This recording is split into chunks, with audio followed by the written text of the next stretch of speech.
Hello friends, welcome to our channel. Today we're going to take a look at another horrible case with you. The case of Natalee Holloway. Natalee Holloway was born on October 21, 1986, in Clinton, Mississippi, to Elizabeth and David Edward Holloway. Her parents had a loving relationship that began in their youth, but after 13 years of marriage, they divorced due to the stresses of domestic life. Following the divorce, Natalee and her brother Matthew lived with their mother, who continued to receive emotional and financial support from their father. In 2000, Elizabeth remarried to George Twitty, a businessman from Alabama, and the family moved to Mountain Brook. The transition was seamless, and Natalee and her brother remained close to their father, visiting him regularly during holidays. Natalee's upbringing was deeply influenced by her family's strong Christian values, which emphasized kindness, modesty, and community involvement. As a result, she developed into a compassionate and humble individual who prioritized her studies and extracurricular activities over social events. Despite her popularity, Natalee chose not to attend parties or go on dates, instead focusing on her goals and aspirations.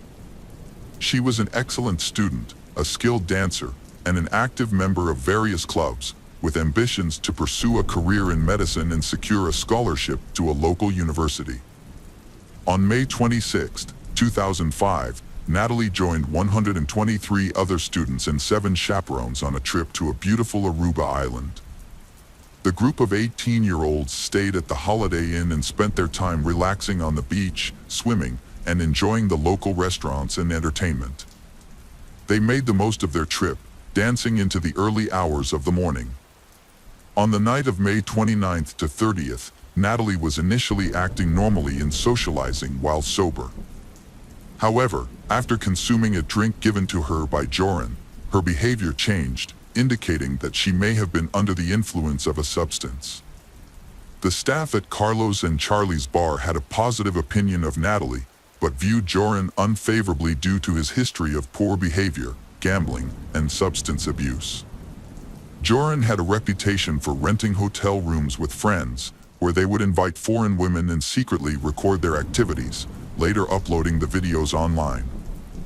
Natalee Holloway's disappearance began with a frantic phone call from her mother, Elizabeth Twitty. After failing to reach her daughter, Elizabeth contacted one of the trip's chaperones to report her concerns. Elizabeth's instincts told her something was wrong, as Natalee was a responsible and punctual person who always stayed in touch. When Natalee didn't return to the airport with the rest of the group on May 30th, Elizabeth's worst fears were confirmed. Her belongings, including her phone and passport, were still at the hotel, but Natalee was nowhere to be found. Elizabeth and her husband quickly flew to Aruba to search for their missing daughter. When Elizabeth arrived in Aruba, she discovered more about Natalee's disappearance than the police had. Unfortunately, the authorities didn't seem to be in a hurry to investigate and initially disregarded Elizabeth's concerns. This type of case isn't unusual in Aruba, and the police appeared to be taking it lightly. They implied that it was common for tourists to miss their flights or lose track of their group, and that Natalee was probably just having fun, drinking, or socializing with new people. Natalee's last known whereabouts were on May 30th at around 1:30 a.m., when she left a bar with a man named Van der Sloot. They got into a car with 2 other young men, and that's the last time she was seen. Natalee and her friends had been spending time at the notorious Carlos and Charlie's nightclub and casino. On one of those nights, she met a 17-year-old local named Joran, who offered to buy her a drink. He then invited her to visit a lighthouse and see sharks in the area. As they left the club, a silver Honda car driven by the Deepak Kalpo brothers was waiting for them. Elizabeth contacted the police for a second time 4 hours later, and this time she shared some concerning information. As a result, the 3 individuals were detained. Van der Sloot initially claimed he didn't know Natalee, but eventually admitted he had left the bar with her. According to him, they spent some time driving around, stopped by the beach, and later dropped Natalie off near her hotel. Deepak Kalpoe brothers, 18, and the 21-year-old, confirmed van der Sloot's story. It's worth noting that the three were questioned together by the police, an approach that seems questionable from a law enforcement perspective. Later on, they altered their statements multiple times. Despite his questionable behavior, Joran was never held accountable for his actions. None of the charges against him went to court. It was later discovered that Joran's father, Paulus van der Sloot, was a well-known lawyer who was seeking a judgeship. Apparently, corruption was prevalent in Aruba, allowing individuals like Joran to avoid accountability for their actions. As the investigation continued, David Holloway, Natalie's father, arrived in Aruba and joined the search efforts, which were led by his ex-wife and journalists. As public pressure mounted, it was discovered that the hotel's surveillance cameras did not capture the suspect's car, and there was no footage of Natalie entering the building on May 30th. This revelation contradicted the statements of Joran and the Kalpoe brothers, who were subsequently called in for questioning again. During this second round of questioning, one of the Kalpoe brothers unexpectedly changed his story, claiming that he had dropped Natalie off at a location before reaching the hotel, which was not covered by surveillance cameras. He also added that he had seen a figure in black approaching Natalie, who was later revealed to be one of the hotel's security guards. On June 5th, investigators took into custody the hotel security staff who were working the night Natalie disappeared.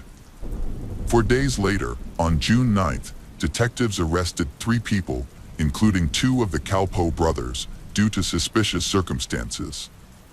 While in jail, one of the security guards learned something important from the Kalpoe brothers. Satish admitted that he and his brother Deepak had lied to protect their friend Joran. In reality, they had left Joran alone with Natalie on the beach and had gone their separate ways. The security guards were released on June 13th. A few days later, on June 17th, police detained Steve Gregory Cruz, a DJ who had worked on yacht parties, because they suspected he might be involved in Natalie's disappearance. On June 22nd, Paulus van der Sloot, Joran's father, was questioned and detained by police, but he was released on June 26th along with Steve Cruz because there was not enough evidence. Joran later changed his story again, this time blaming the Kalpoe brothers for Natalie's disappearance. He claimed that he had said goodbye to Natalie near his home and that she had left with the brothers. However, his new story was not believable. The Kalpoe brothers' lawyer responded to Joran's accusations.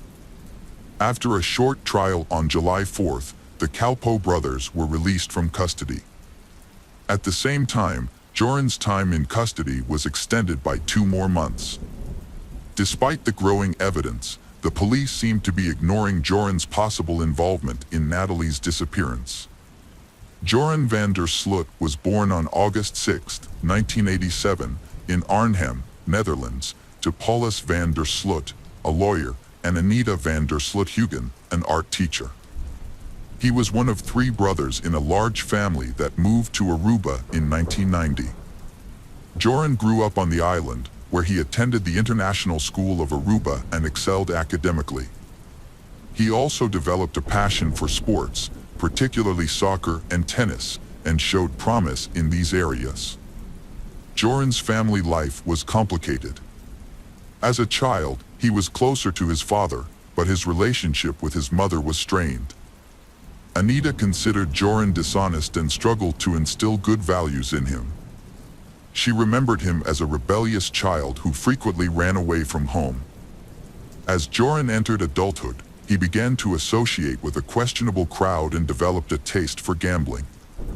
Despite this, he presented himself as confident and fearless to his friends, which initially impressed many people. However, locals were wary of Joran, sensing that his permissive behavior would eventually lead to trouble. Joran was popular with girls, but he often took advantage of them. Overall, people had mixed opinions about Joran, with some being drawn to his charismatic personality and others being put off by his questionable behavior.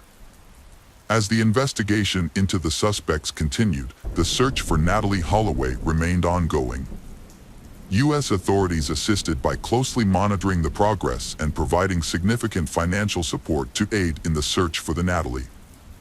Although the Aruban authorities were not pleased with the increased scrutiny, they accepted the funding.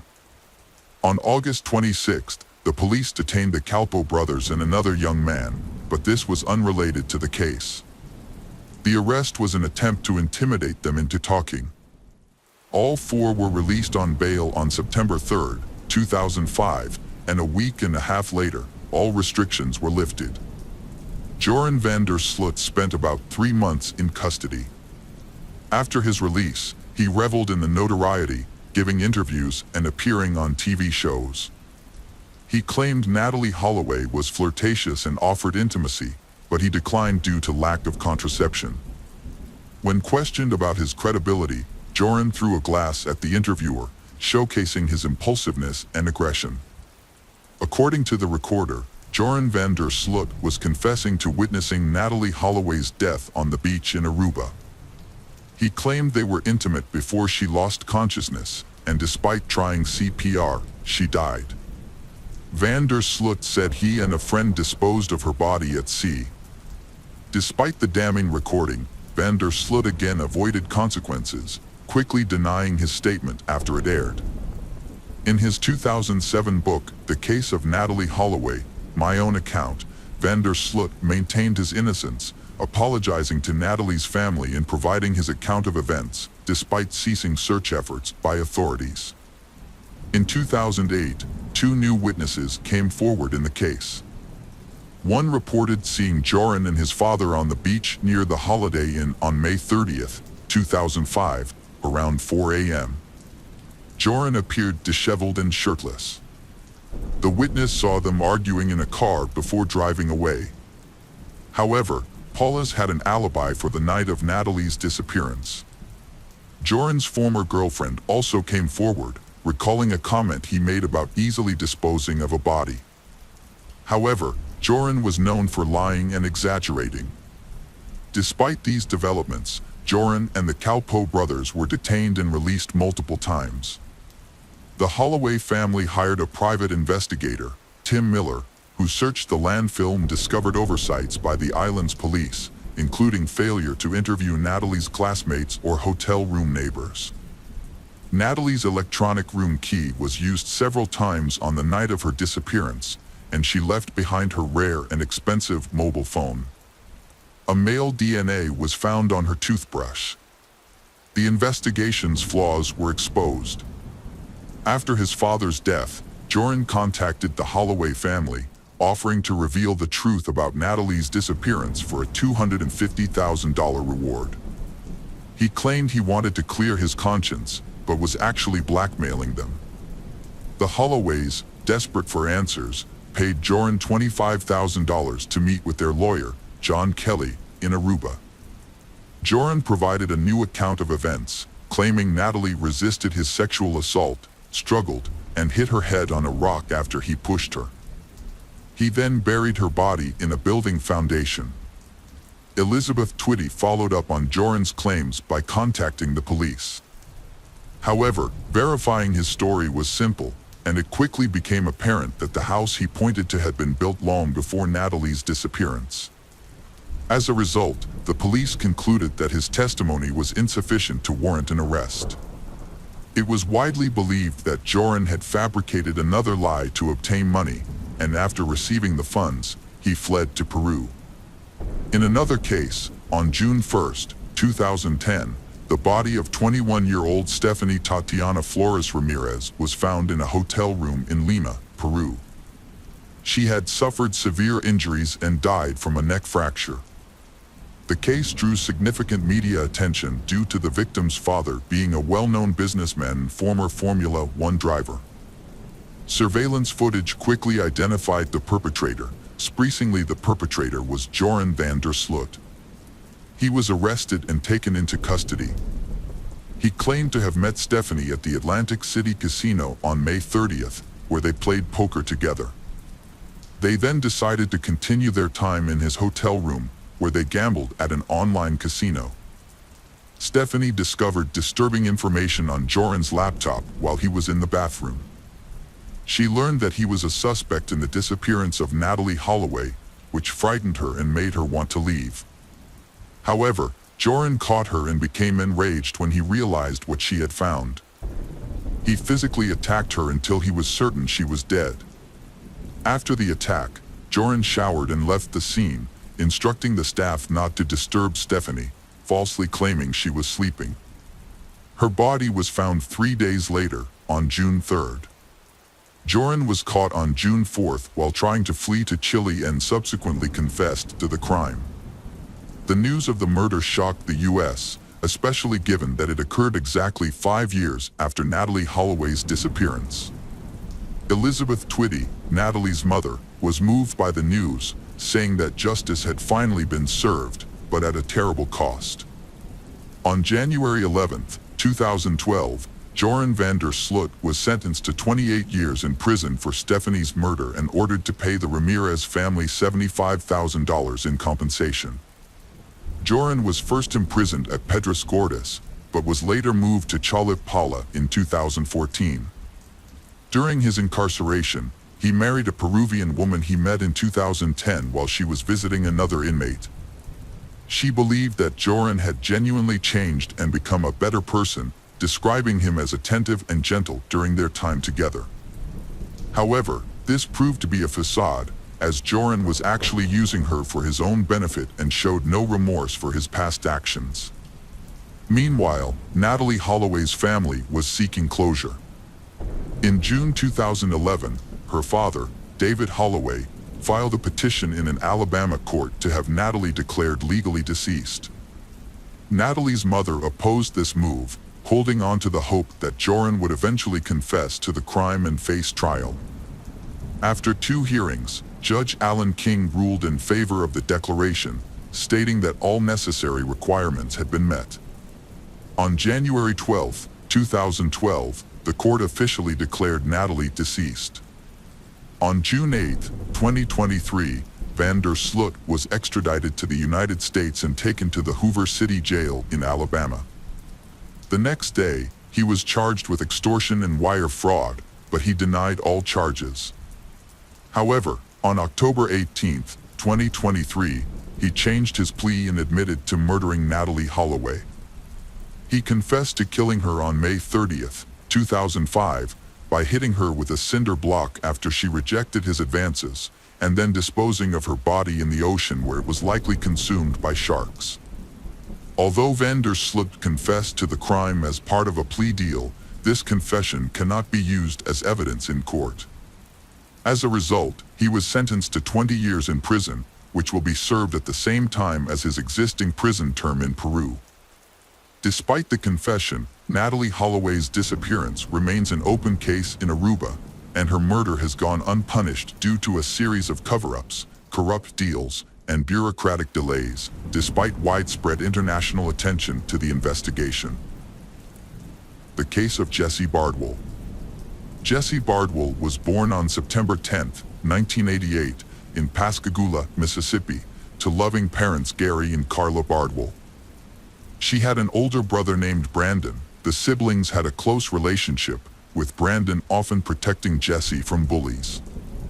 Their childhood was filled with joy and love, thanks in part to frequent visits from their grandma Kitty, who adored her grandchildren. She would read to them, share stories, and invent games, creating a warm and nurturing environment. The Bardwell family embodied the quintessential American family spirit. Jessie was a kind, cheerful, and stylish girl who dreamed of a career in the beauty industry and one day opening her own salon. However, when Jessie was 14, her parents divorced, disrupting the family's harmony. She chose to live with her father, Gary, with whom she had a warm and trusting relationship. As a firefighter, Gary's job could be unpredictable, and Jessie would often call to check on him. Gary eventually married again, this time to Gina. Jessie developed a good relationship with her new stepmother. Gina proved to be an excellent homemaker, providing care and support to the entire family. Jessie was relieved to see her father happy with his partner, which made her feel secure about leaving home in the future. After completing her education, Jessie moved to Orange Beach, Alabama, to start her independent life. She worked as a waitress at Cobalt, a popular beachfront restaurant, to support herself. Her father, Gary, recalled how Jessie loved being near the water as it brought her peace. Despite the distance, they remained close, frequently exchanging messages and spending quality time together, such as going boating and fishing, whenever he visited. Kimberly Embry, the restaurant manager and Jessie's friend, discovered that Jessie's father was a skilled musician. After retiring, he dedicated more time to his craft, leading to frequent performances at the restaurant, where he even had his own table. Kimberly admired the close bond between Jessie and her father, describing them as true friends. Jessie always attended her father's performances, and the tips she earned helped fund her college education and pursue her dreams. At work, Jessie met a young man named Terry Ellis, who was also a waiter. They began dating and developed a steady and serious relationship, appearing to be a harmonious couple. However, at a social event, Jessie met Jason Lowe, a friend of Terry's, and was immediately smitten. Her sudden infatuation surprised everyone, and she fell deeply in love with Jason, becoming oblivious to her surroundings. Jessie and Terry parted ways amicably. Jessie opened up to him about her newfound feelings. This decision turned her life upside down, but she was drawn to Jason's charming and promising nature. He was handsome, held 2 degrees, and had a decent job. Jason was polite and knew how to present himself well. For Jessie, her new feelings marked the beginning of a new life. When Jason learned about her dreams, he promised to fulfill them. As he needed to relocate to Dallas, Texas, for a high-paying job in the technology industry, Jessie decided to follow him. Jessie viewed the move as an adventure, rather than a life-changing decision. Although she was hesitant to leave her father, Gary, for an extended period, her ambition and youthful idealism ultimately prevailed. She kept her plans a secret from her father, fearing his disappointment and knowing he would be opposed to her decision. As a result, she didn't inform him of her plans, even when they spent their last Christmas together. Mr. Bardwell didn't notice anything out of the ordinary about his daughter Jessie's behavior initially. She seemed happy, laughing and joking as usual. Jessie, 24, had moved to Richardson, a suburb of Dallas, with her boyfriend Jason. While Jason worked from home, Jessie was looking for a new job and scouting locations for her own salon. They had plans to get married and buy a house. However, Jessie's relationship with her father began to change drastically. They grew apart, and Jessie stopped answering her father's calls, which troubled Mr. Bardwell. It wasn't until speaking with Kimberly that Mr. Bardwell learned of Jessie's new boyfriend and her move out of state. He tried to reconnect with Jessie, but Jason controlled her communications. Mr. Bardwell's suspicions about Jason grew after meeting him when they visited Pascagoula. The father attempted to dissuade his daughter, Jessie, from returning to Texas, but she was resolute. When Gary inquired about her well-being, Jessie hugged him tightly, insisting everything was fine and expressing her desire to make her family proud. However, her father couldn't shake off the feeling that something was amiss. He even wrote a song, Taken, in her honor. For months after Jessie moved to Texas, she ceased responding to phone calls. The final warning sign came on May 8th, when she failed to wish her mother and stepmother a happy Mother's Day, a cherished family tradition. Gary sensed something was terribly wrong and contacted Jason, Jessie's boyfriend. Jason claimed ignorance of Jessie's whereabouts, citing their supposedly open relationship, which allowed her to come and go as she pleased. However, Gary knew this was a lie, aware that Jason was a jealous and controlling partner who contradicted himself. The next morning, Jessie's father headed to Texas, convinced that her boyfriend was involved in her disappearance. During his journey, he sent the boyfriend a message warning him that if Jessie wasn't home when he arrived, there would be serious consequences. When he arrived at their apartment, he found no sign of Jessie or her belongings. Despite this, the boyfriend claimed he had no idea where she was and was waiting for her to return. Later, Kimberly shared some information that Jessie had confided in her during a rare heart-to-heart conversation. It turned out that Jason had been spending money on banned substances and entertainment, and his promises to fulfill Jessie's dreams had largely evaporated. The boyfriend had been pretending to be someone he wasn't, and this was also reflected in how he treated Jessie. While their relationship appeared fine in public, Jason was often rude and aggressive in private, leading to frequent conflicts. With Jessie missing, her father filed a missing person report with the Richardson police. The investigation was led by Detective Hiram Hale, a father of 3 daughters who was determined to uncover the truth. The police took immediate action, speaking with the boyfriend several times and searching the house, but they found no sign of Jessie. During the conversation, the young man, Jason, mentioned that he last saw Jessie on May 8 around 10 a.m. She left without explanation, and he thought she might be visiting her parents. He claimed that she drove away in her Acura car. Jason maintained that their relationship was casual and that he didn't control her or pry into her personal life. However, investigators discovered information that contradicted his statements. They found out that Jessie had sold her Acura car 3 weeks earlier, and Jason was present at the sale. This new information raised suspicions, and investigators questioned Jason again on May 12. When searching his home, police found a plate with a powder substance in the kitchen, which turned out to be cocaine. The investigation then shifted to Jason's garage and the vehicle inside. At first, Jason was unwilling to permit the search, stating that he shared the garage with others and therefore required their consent. However, he eventually dropped his objections. Upon entering the garage, officers noticed a mud-splattered Audi with a detached bumper. They suspected that Jessie's body might be inside the car. Although the vehicle was empty, the smell of decomposition was stronger inside. Police found the broken bumper and what appeared to be blood stains in the trunk. When experts applied a luminol-based substance to the cargo area, it illuminated with a blue light, indicating the presence of blood, likely belonging to the missing woman. Jason claimed he became stuck in the mud while searching for his girlfriend after the car's bumper caught on a bush. Despite this, he maintained that he had no knowledge of her whereabouts. However, he was unable to explain the presence of blood in the car or the controlled substances found in his home.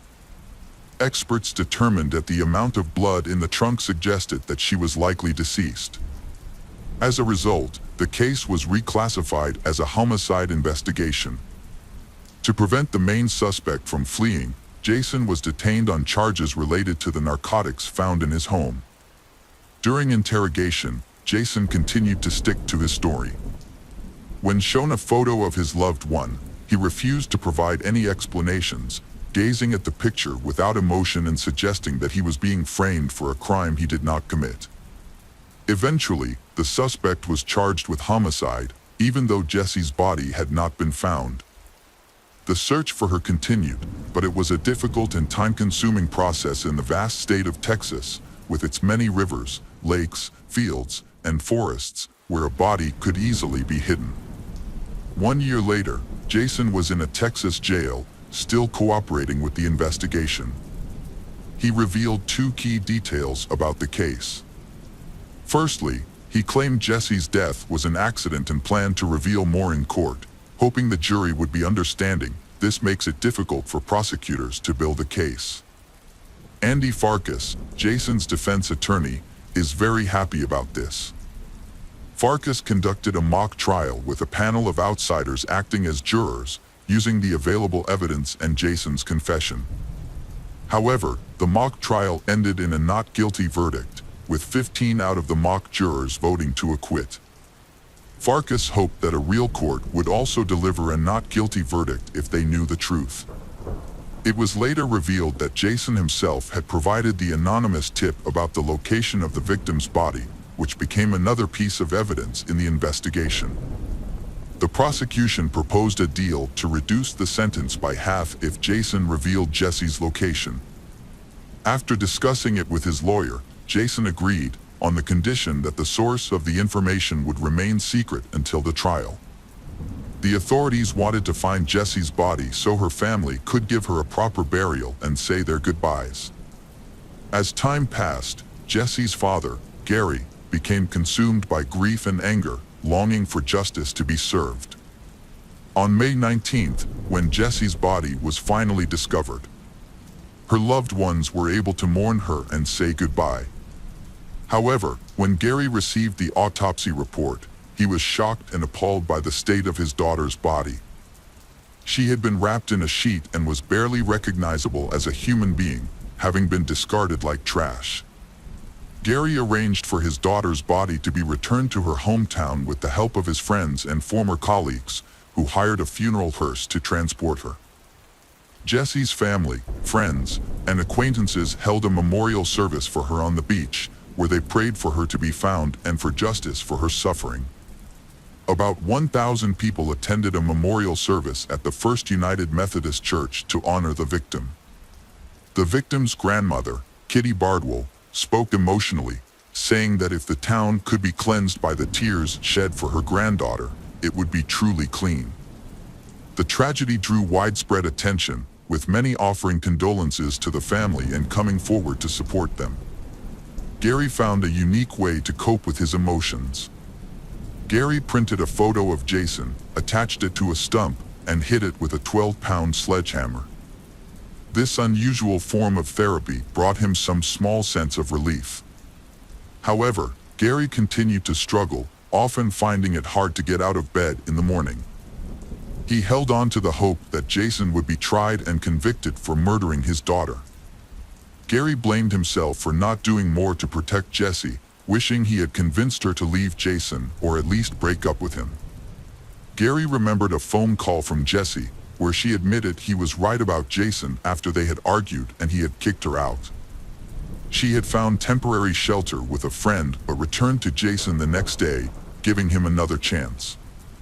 Gary had no choice but to accept his daughter's decision, a choice that would later fill him with regret. When the trial finally began, Gary traveled to Texas, determined to see Jason punished for his crime. Prosecutor Cynthia Walker started her opening statement by describing Jason's personality. Many people saw him as complex and difficult to get along with, and he had few friends because of his long history of substance abuse, which often led to uncontrollable outbursts of anger. It's possible that Jesse was a victim of one of these outbursts.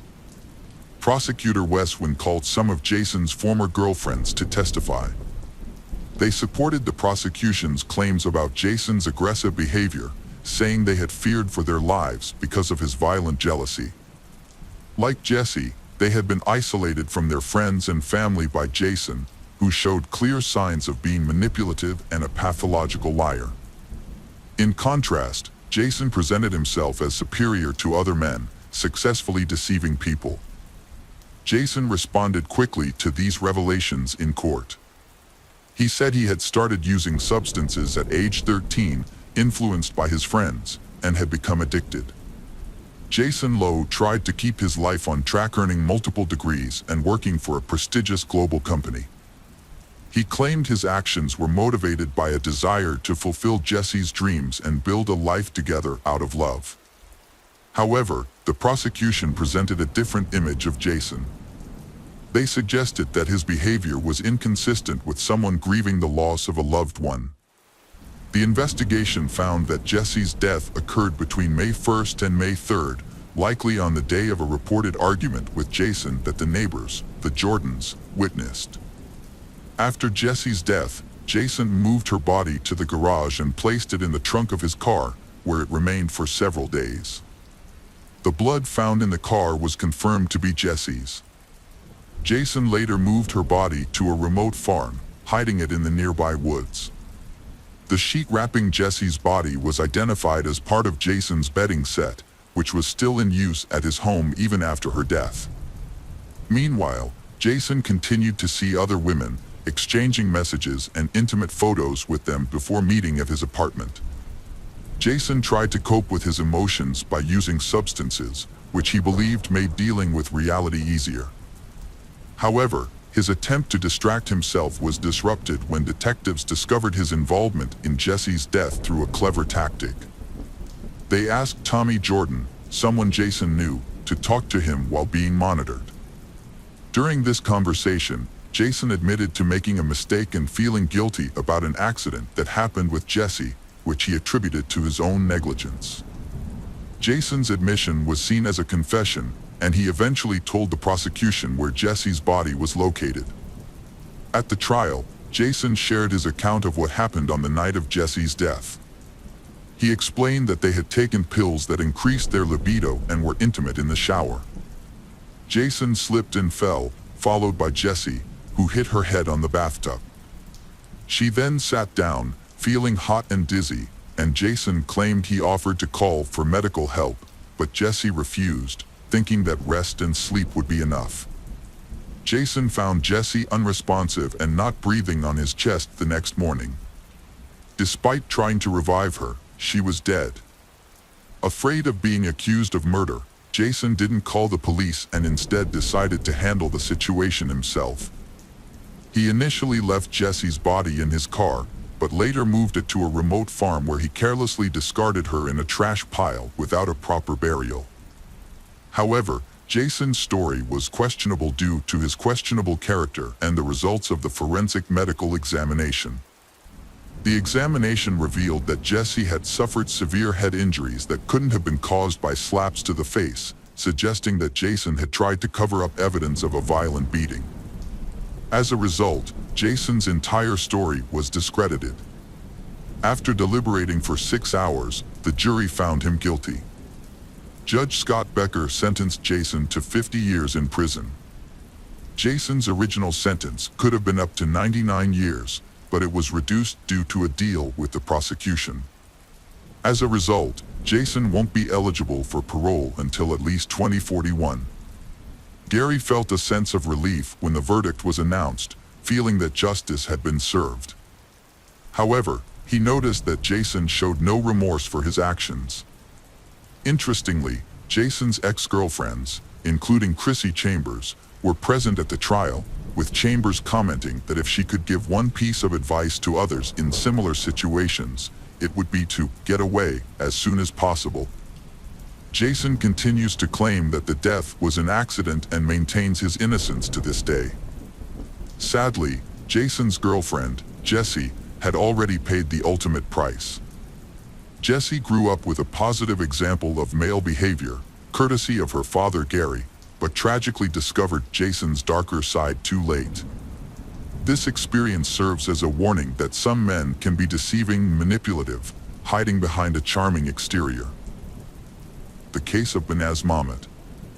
Banaz Mahmoud was born on December 16, 1985 in Iraq. She comes from an Iraqi Kurdish family with strong religious traditions.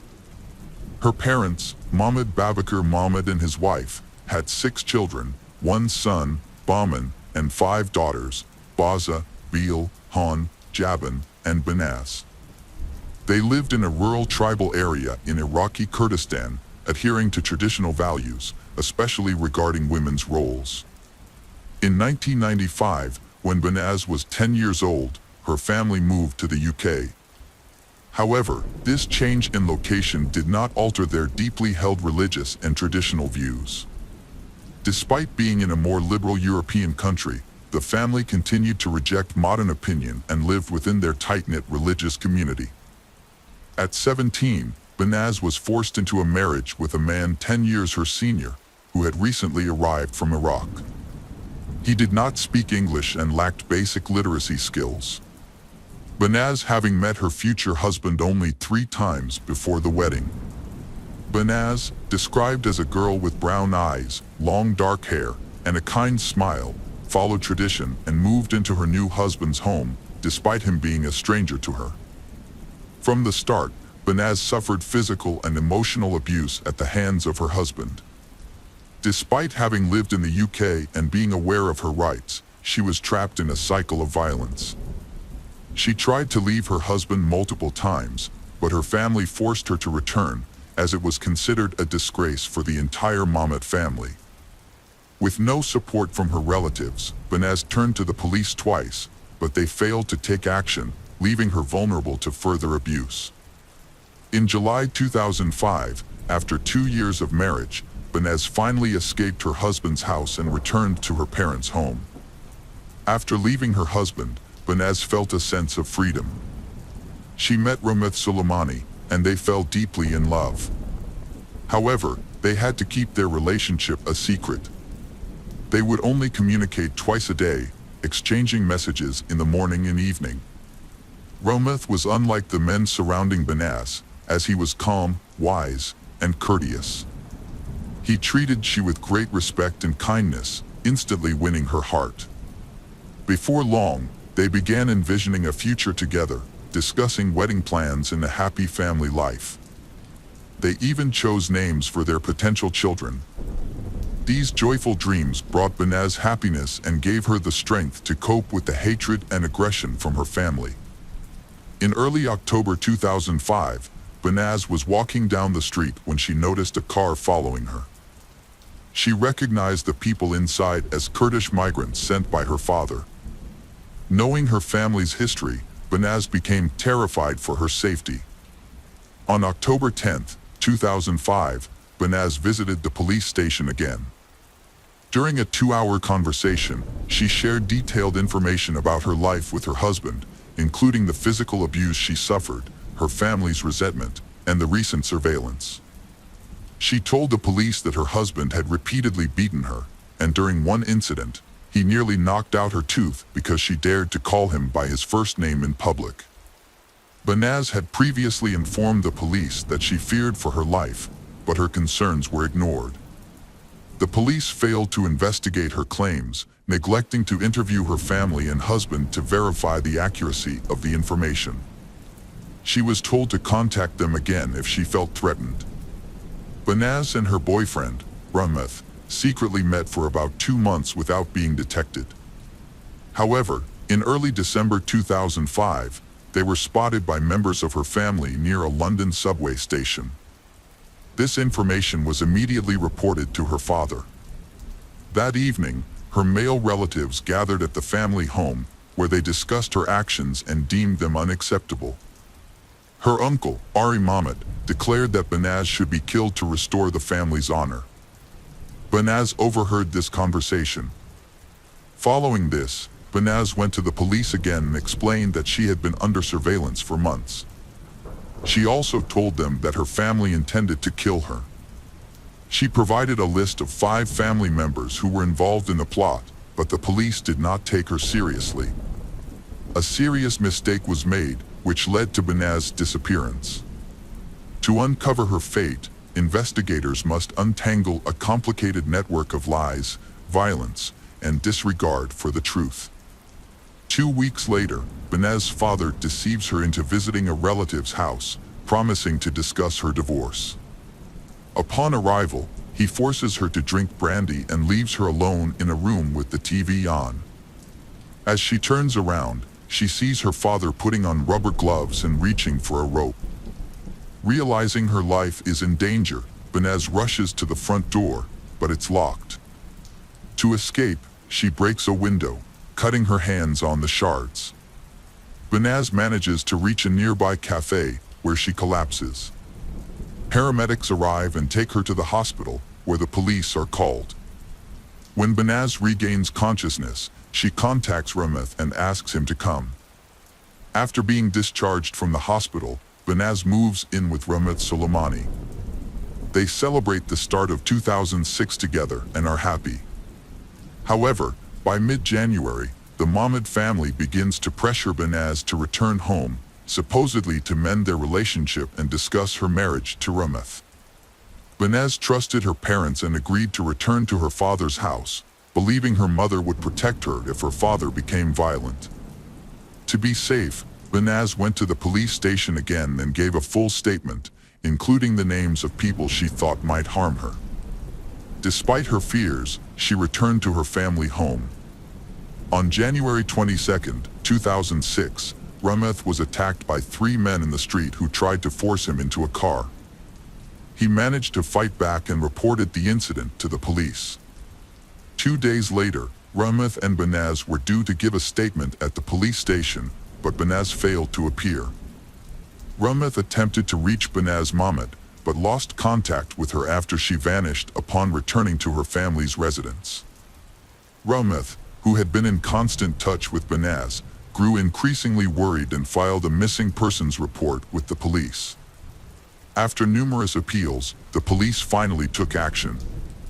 The disappearance of Banaz Mahmud sparked an investigation led by the Homicide and Serious Crime Directorate, with Chief Inspector Caroline Good at the helm. Initially, it was suspected that Banaz was being held captive in a house within the community. To locate her, Inspector Good organized an extensive search of linked to the Mahmud family. Banaz's father, uncle, and ex-husband were brought in for questioning as suspects. The police also began searching for 3 other men listed by Banaz in December 2005, Omar Hussein, Muhammad Ali, and Mohammed Hama, all of whom were her cousins. However, when the police searched the neighborhood and tried to question her family members, and the family refused to cooperate with the investigation into her disappearance. Police found no photos of Banaz at her family's home, and her family's complete lack of concern shocked officers. Caroline Good then focused on 30 individuals, all of whom were arrested and questioned. During the investigation, over 20 vehicles and 300 cell phones were seized from those involved. Every person questioned attempted to hinder the investigation, providing conflicting accounts of Banaz's whereabouts. Some claimed to have seen her after she went missing, while others, including her mother, refused to cooperate with the police. Some even suggested she was in hiding. Realizing that no one would cooperate voluntarily, Caroline Good obtained permission to bug the cells of those arrested. At that point, Banaz's father, her uncle, and Mohammed Hama remained in police custody. 2 other men under investigation had managed to escape to Iraq. The detectives were horrified when they received the initial wiretap results. Not only did the 3 arrested men show no remorse, but they also took pleasure in recounting the details of Banaz's death. Their conversations revealed that on January 23rd, the Mahmud family intentionally left their home, allowing Omar Hussein and Hama to enter. Once inside, they attacked Banaz, subjecting her to a 2-hour ordeal of beatings and violence. As the torture came to an end, Hama wrapped a cord around Banaz's neck and strangled her. When recalling the final moments of Banaz's life, Hama couldn't contain his laughter. However, it was Mohammed Hama's admission of being present when Rumeth was threatened that became the turning point in the case.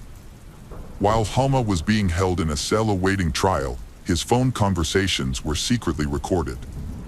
Caroline Good listened to these recordings with growing horror as the suspect proudly described the gruesome details of the murder. In the recordings, Hama provided a detailed account of what they did to Banaz. Despite being terrified and vomiting, Banaz remained silent. Hama then wrapped the rope around her neck 3 times, pulling it so tight that it dug into her skin. As he continued to speak with excitement, he placed his feet on her back and pulled and tugged on the rope. Banaz clung to life until her last breath. It took the perpetrators over 30 minutes to kill Banaz. The brutality of the crime was too much for Caroline Good and the detectives, and they couldn't hold back their tears. Banaz's cousin, Dana Amin, 30, was present in the house and helped the perpetrator put Banaz's body in a suitcase. Muhammad Ali then dragged the suitcase out of the house to a waiting car nearby. Hama revealed that a police car drove by, but the officers didn't notice the suitcase, which had hair and an elbow protruding from it. The very people meant to protect Banaz were involved in plotting her murder. They strangled her with a shoelace, stuffed her body into a suitcase, and took it outside of London. Snippets of conversation mentioned a derelict house with a garden in Birmingham. Caroline Good used the information gathered and matched it with the movement data from the arrested suspects' phones to identify the search area. Due to the vastness of the area, the search could have taken a long time. During a conversation with the suspects, one of them suddenly turned to the other and asked if they had put the freezer back where it originally was. This sparked an idea for Caroline Good, now knew what to look for. A police helicopter was deployed to scan the area and spotted a house with a backyard filled with trash, including a white oblong object resembling a freezer that stood out among the black garbage bags. Upon closer inspection of the suspicious house, the officers' suspicions were confirmed. The police officers began digging, but as the hole reached shoulder depth, they were on the verge of giving up, all except Caroline Good. She recalled the words of Mohammed Hama, who had boasted to relatives that he had buried the victim so deep that she would only be found with the help of an informant. Caroline Good convinced the team to extend the search for another day. On the evening of April 28, 2006, their persistence paid off, and the suitcase was finally found. Unfortunately, Banaz's remains were in extremely poor condition, making it necessary to rely on dental records and DNA samples for identification. Her body was discovered folded into a fetal position, hidden in a suitcase and buried beneath a freezer in the garden of a Birmingham house. On May 1, 2006, the suspects were formally charged with the crime. However, they displayed no remorse, convinced that their actions were justified. Mohammed Hama even claimed that the case would not go to trial, as he believed he was simply carrying out an act of retaliation. Meanwhile, Caroline Good faced renewed opposition from the Kurdish diaspora community. Following the discovery of Banaz's remains, numerous individuals came forward to provide alibis for the suspects, claiming that they were in public on the day of the alleged and therefore could not have committed the crime. Approximately 50 individuals were involved or connected to Banaz's death in various capacities. Reflecting on the events, Caroline Good recalled feeling intense anger, disgust, and contempt for the men involved. She noted that 50 men had participated in the murder of one woman, and they took pride in their actions, which they saw as a demonstration of their masculinity. In March 2007, the trial against Mahmoud Babakar Mahmoud, Ari Mahmoud, and Mohammed Hama began at London Central Criminal Court. Prosecutor Victor Temple described the crime as a cold-blooded and heartless execution that was orchestrated by the victim's father and uncle. In June 2007, a jury delivered finding all three defendants guilty of the charges and ineligible for leniency. The sentences handed down were severe. The father received a life sentence with a minimum of 20 years, the uncle was given life with a 23-year minimum, and cousin Mohammed Hama also received a life sentence with a minimum term of 17 years. Judge Brian Barker was scathing in his delivery of the verdict, stating, "You decided that your so-called family honor needed to be restored, which meant she had to die and her memory erased. This is a heinous and heartless crime. What kind of honor is it when a father prioritizes his social status over the life of his own child?" A mere 4 months after the trio's conviction, London police were informed that Muhammad Ali had been arrested in Iraq for a crime committed against a young boy. Muhammad Ali had taken his own life. Omar Hussein, the last of the 5 perpetrators, had been hiding in rural Iraq, attempting to avoid public detection. However, in December 2009, he was shot in the leg during an altercation with one of his brothers and required medical attention. Upon arriving at the hospital, police were notified and subsequently arrested him. Initially, Omar Hussein denied being in London in 2005, thereby claiming innocence in Banaz's death. But UK Social Security records revealed that he had been receiving refugee benefits during that time, contradicting his statement. The court ultimately sentenced him to life imprisonment with a minimum term of 21 years. Dana Amin was given an 8 years prison sentence for his role in disposing of Banaz Mahmoud's body and hindering the investigation. A recorded interview with Banaz at a police station implicated her family in the crime. Banaz had previously handed in a letter to a police station in South London, naming individuals who threatened to kill her and her boyfriend Rometh. The individuals named in the letter were from Banaz's family and the wider Iraqi Kurdish community. They were angry about her decision to divorce her husband, who treated her poorly. Despite several attempts to leave him, Banaz returned due to family pressure. The police failed to respond properly to Banaz's situation, which ultimately resulted in her death. However, this case prompted significant changes in how honor-related cases are handled. An inquiry into police misconduct was launched after Banaz's death, and an independent commission investigated 9 police officers for their inadequate response to her allegations. 7 officers received reprimands, and 2 were dismissed. It is essential to recognize the tireless efforts of Caroline Good and her team, who successfully located Banaz's body, secured the conviction of her father and uncle, and brought the escaped perpetrators back from Iraq. Banaz was laid to rest at the Merton and Sutton Joint Cemetery in Morden. A memorial service was held in her honor on June 26, 2007, at the MN Auditorium, followed by the installation of a granite memorial headstone at her gravesite. The memorial was attended by a small group of people, including Rometh Soleimani, Caroline Good, and Banaz's 2 sisters. Notably, Banaz's family did not attend either service. Rometh Soleimani, who had been living in the UK under witness protection, was profoundly affected by Banaz's death. He penned a heartfelt letter expressing his love and grief, describing Banaz as the love of his life and his entire world.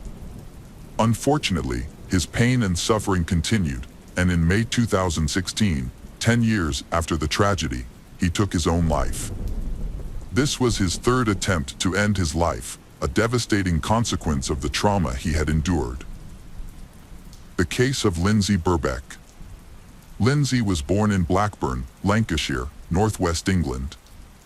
She and her husband, Tim Birbeck, separated in July 2018, but they continued living together until March 2019. At that time, Lindsay moved to a new home on Burnley Road in Hanko. As a mother, Lindsay cared for her 2 adult children, Divin, 20, and Sarah, 17. Professionally, she worked as a teacher's aide at Atton Hill Elementary School in Burnley. She enjoyed being around children and was known for her artistic talent. Lindsay would often go the extra mile to create impressive props for school productions. On August 12, Lindsay went for a walk in the wooded area of Coppice, near her Hanko home. However, when her daughter Sarah and Sarah's boyfriend Brandon arrived at the house for a scheduled tea party, Lindsay was nowhere to be found. This was unusual, as Lindsay was not one to forget appointments.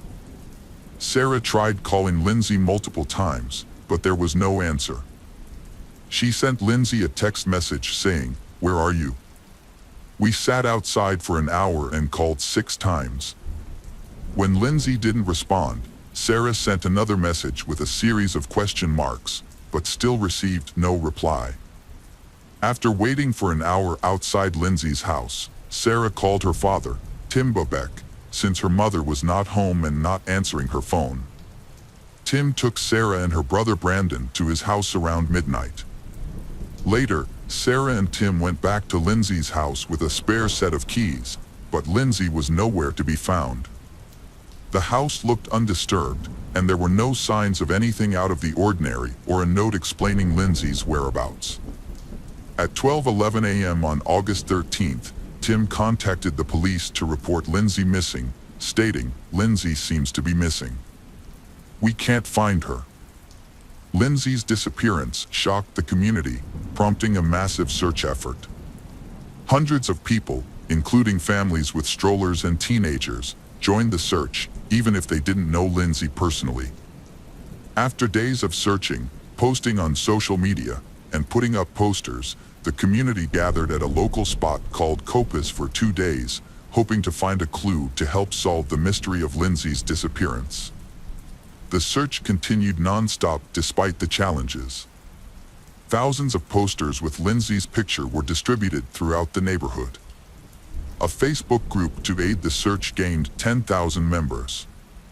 Posters soon appeared everywhere, including lamp posts, storefronts, and traffic lights, asking for help in finding Lindsay.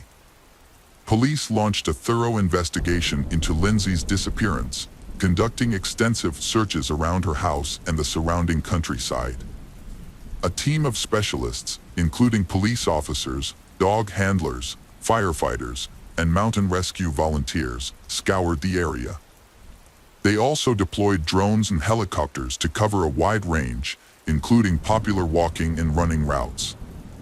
For days after Lindsay went missing, police released CCTV footage showing her last seen walking along Burnley Road towards Coppice at 4:10 p.m.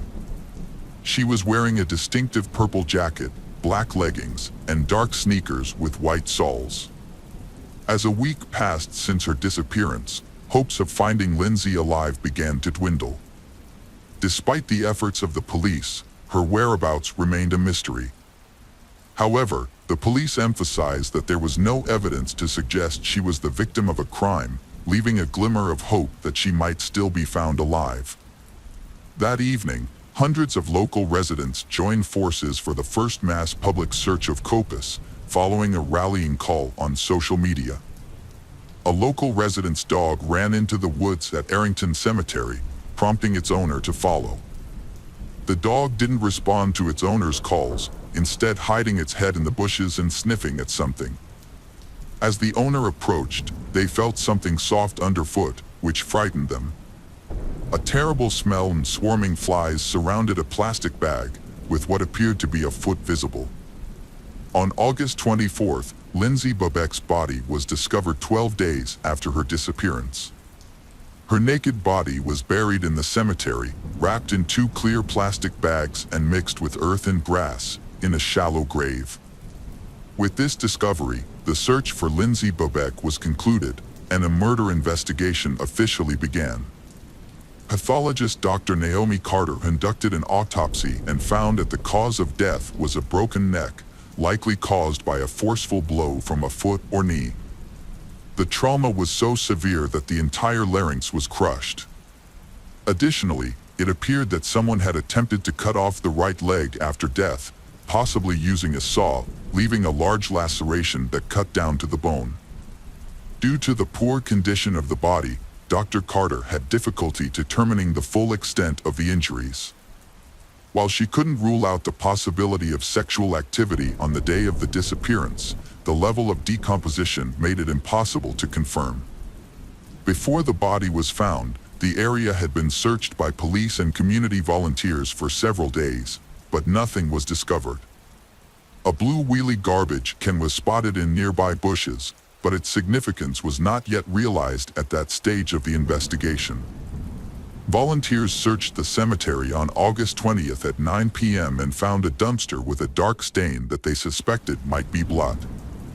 They took pictures and called the police, who arrived to inspect the dumpster. However, the police officers thought the dark stain was just dirt and noted that the dumpster looked new. With no evidence linking it to Lindsay's disappearance, they left it in place. Other clues were found in the cemetery but weren't immediately considered significant. Christine Alderson, a local resident, discovered a bloody cloth on the grass on August 18th while walking her dogs. She believed the blood was fresh but thought it might belong to a homeless man who often visited the area. Judith Bibby, another dog walker, reported seeing what was likely Lindsay's jacket hanging on a barbed wire fence near the Cardiel Hill Trail. On August 25th, investigators returned to the crime scene and discovered a yellow-handled saw and a pair of green heavy-duty gloves near Lindsay's grave.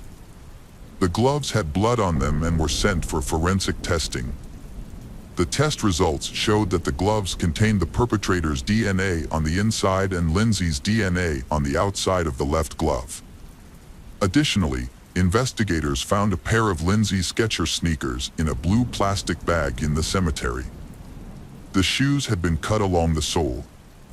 Further examination revealed that Lindsay's body was wrapped in plastic sheeting, with foliage and grass that didn't match the cemetery grounds between her body and the sheeting. This led investigators to believe that Lindsay's body had been moved from another location. The discovery of the moved body led detectives to recall a blue trash can that had caught the attention of volunteers. Upon reviewing CCTV footage, police officers made a surprising discovery that left the investigation team perplexed. Several images showed a young man pulling a blue wheelie garbage can in the Burley Road area over the course of a few days. A CCTV camera caught the same individual returning to the cemetery on 4 separate occasions. This footage helped identify a suspect. A video of the young man carrying a trash can down the street, possibly containing Lindsay's body, gained widespread attention. The video was broadcast on the news with a request for help identifying the individual, which proved successful. The individual in the video was identified as Rocky Marciano Rocky, a local resident who lived with his parents and 5 siblings on Winnie Hill Road in Arrington. The Rocky family had resided in this home for approximately 3 decades. Rocky struggled with a range of mental health issues, including autism, attention deficit disorder, and hyperactivity, which he had experienced since childhood. Additionally, his low IQ presented challenges with learning and communication. Rocky attended an alternative school in Barnoldswick several days a week, where teachers described him as a quiet and nonverbal student. In 2015, a psychologist evaluated Rocky and found he had difficulty understanding his emotions and how they related to events. A 2016 report noted that Rocky was unresponsive to strangers and required constant supervision. According to Timothy Bradley, a teacher at his school, Rocky showed little interest in academics, preferring practical activities. He rarely engaged in conversations, even about topics that interested him. Rocky was physically strong and enjoyed activities like going to the gym, caring for chickens, and playing Xbox. Rocky often seemed detached from reality and unaware of his actions. His attack on Lindsay Bubek appeared to be motivated by a desire to kill a woman, and she happened to be in the wrong place at the wrong time. The murder was a random act committed by a stranger. On August 12, 2020, 1 year after the crime, Rocky Marciano Rocky went on trial. After an 8-day retrial and 4 hours of deliberation, the jury delivered a unanimous guilty verdict. Rocky, 17, showed no reaction via video link from Her Majesty's Prison, Wetherby. His parents, present in court, also remained expressionless. Rocky had pleaded guilty to aiding in the disposal of Lindsay's body but denied any role in her death. He claimed a male stranger approached him and offered a fee to help bury she. In a prepared statement, Rocky admitted to moving the garbage can and burying the body, but maintained he had no involvement in Lindsay's death. However, evidence collected from his home in Arrington, including identical plastic bags found at Lindsay's grave and a tracksuit matching the one he wore in surveillance footage from August 12, 16, and 17, contradicted his claims. Defense attorney Mark Van Hull stated to the jurors that although Rocky committed a reprehensible act by burying her body in the cemetery, he maintains that Rocky was not responsible for her death, despite the substantial evidence against him. The judge sentenced Rocky to life in prison with a minimum term of 16 years. He will be eligible for release only when the parole board determines he is no longer a danger to society. The judge described the attack as swift and brutal, and stated that Rocky clearly intended to kill a woman who was walking in the area just minutes before Lindsay's murder. Security footage shows that Rocky Price made 2 return visits to the location where Lindsay was killed on the evening of August 12. At 6:55 p.m., he was captured on CCTV carrying a black backpack, likely containing a saw to dismember the victim's body. At 8:28 p.m., he was seen at the same location, where he would eventually dispose of the body. With no visible signs of panic or distress, Rocky Price carried out a calculated plan to dispose of Lindsay's body. He carefully placed it in a blue trash can, wrapping it in 2 plastic bags, before burying it in a shallow grave at Arrington Cemetery. The fact that he stalked another woman before killing Lindsay Bebek indicates that his crime was premeditated, rather than a spontaneous loss of control. Lindsay's funeral took place at St. Margaret's Church in Hapton on September 20th. Over 200 people attended the service, which was briefly interrupted by police stopping traffic on Manchester Road to allow Lindsay's coffin, adorned with flowers, to be carried into the church. The scene was filled with dozens of bouquets from friends, family, and strangers who were moved by Lindsay's story. The case of Abril Perez. Abril Perez was born on November 18, 1971, in Monterrey, northeastern Mexico, to parents Maria del Seguro Sagan and Manuel Perez. She was the second of 3 children. Abril demonstrated exceptional mathematical and entrepreneurial abilities from a young age. She was a dedicated reader and consistently ranked as the top student in her class. As a teenager, Abril prioritized achieving financial independence, showcasing remarkable discipline and effective time management skills. Following high school, Abril attended the most prestigious university in New Leon, where she obtained a master's degree in finance and business administration. Her peers described her as intelligent, focused, and ambitious, while also being kind, cheerful, and always willing to assist others. After graduating, Abril secured a position in the sales department of one of the country's largest and fastest-growing companies. She later transitioned into digital sales, a rapidly expanding field, and discovered her true passion. Abril quickly rose through the ranks and became the executive director of the company within 2 years. Abril was a young, beautiful, and successful woman who was rapidly achieving her life goals. She had built a stellar career, supported her family, and had big plans for the future. However, her personal life was still unfulfilled, which worried her loved ones. Despite this, Abril was confident that she would find true love and live a long, happy life. But she had no idea how her future marriage to the seemingly perfect man would turn out. That man was one Carlos Garcia Sanchez, whom she met in the mid-1990s when her career was taking off. Juan Carlos was just 3 years older than Abril and shared her ambitious drive, which drew her to him. He, in turn, was captivated by her stunning looks, charming personality, kind heart, bright smile, sharp intellect, and remarkable determination. Juan Carlos graduated from a prestigious science and technology university, where he excelled in economics and trade. He then continued his studies at Harvard University in the United States. After returning to Mexico, he built a successful career in the emerging field of e-commerce. Juan Carlos and Abril met at a conference on the latest financial technologies. Their companies collaborated on several projects, allowing them to cross paths multiple times. Eventually, Juan Carlos realized he had developed feelings for Abril, who was intelligent and beautiful. He obtained her phone number through mutual acquaintances and asked her out on a date. Abril was also attracted to Juan Carlos, finding him to be educated, elegant, and engaging in conversation on a wide range of topics. Their relationship progressed rapidly, and by 1998, they decided to get married.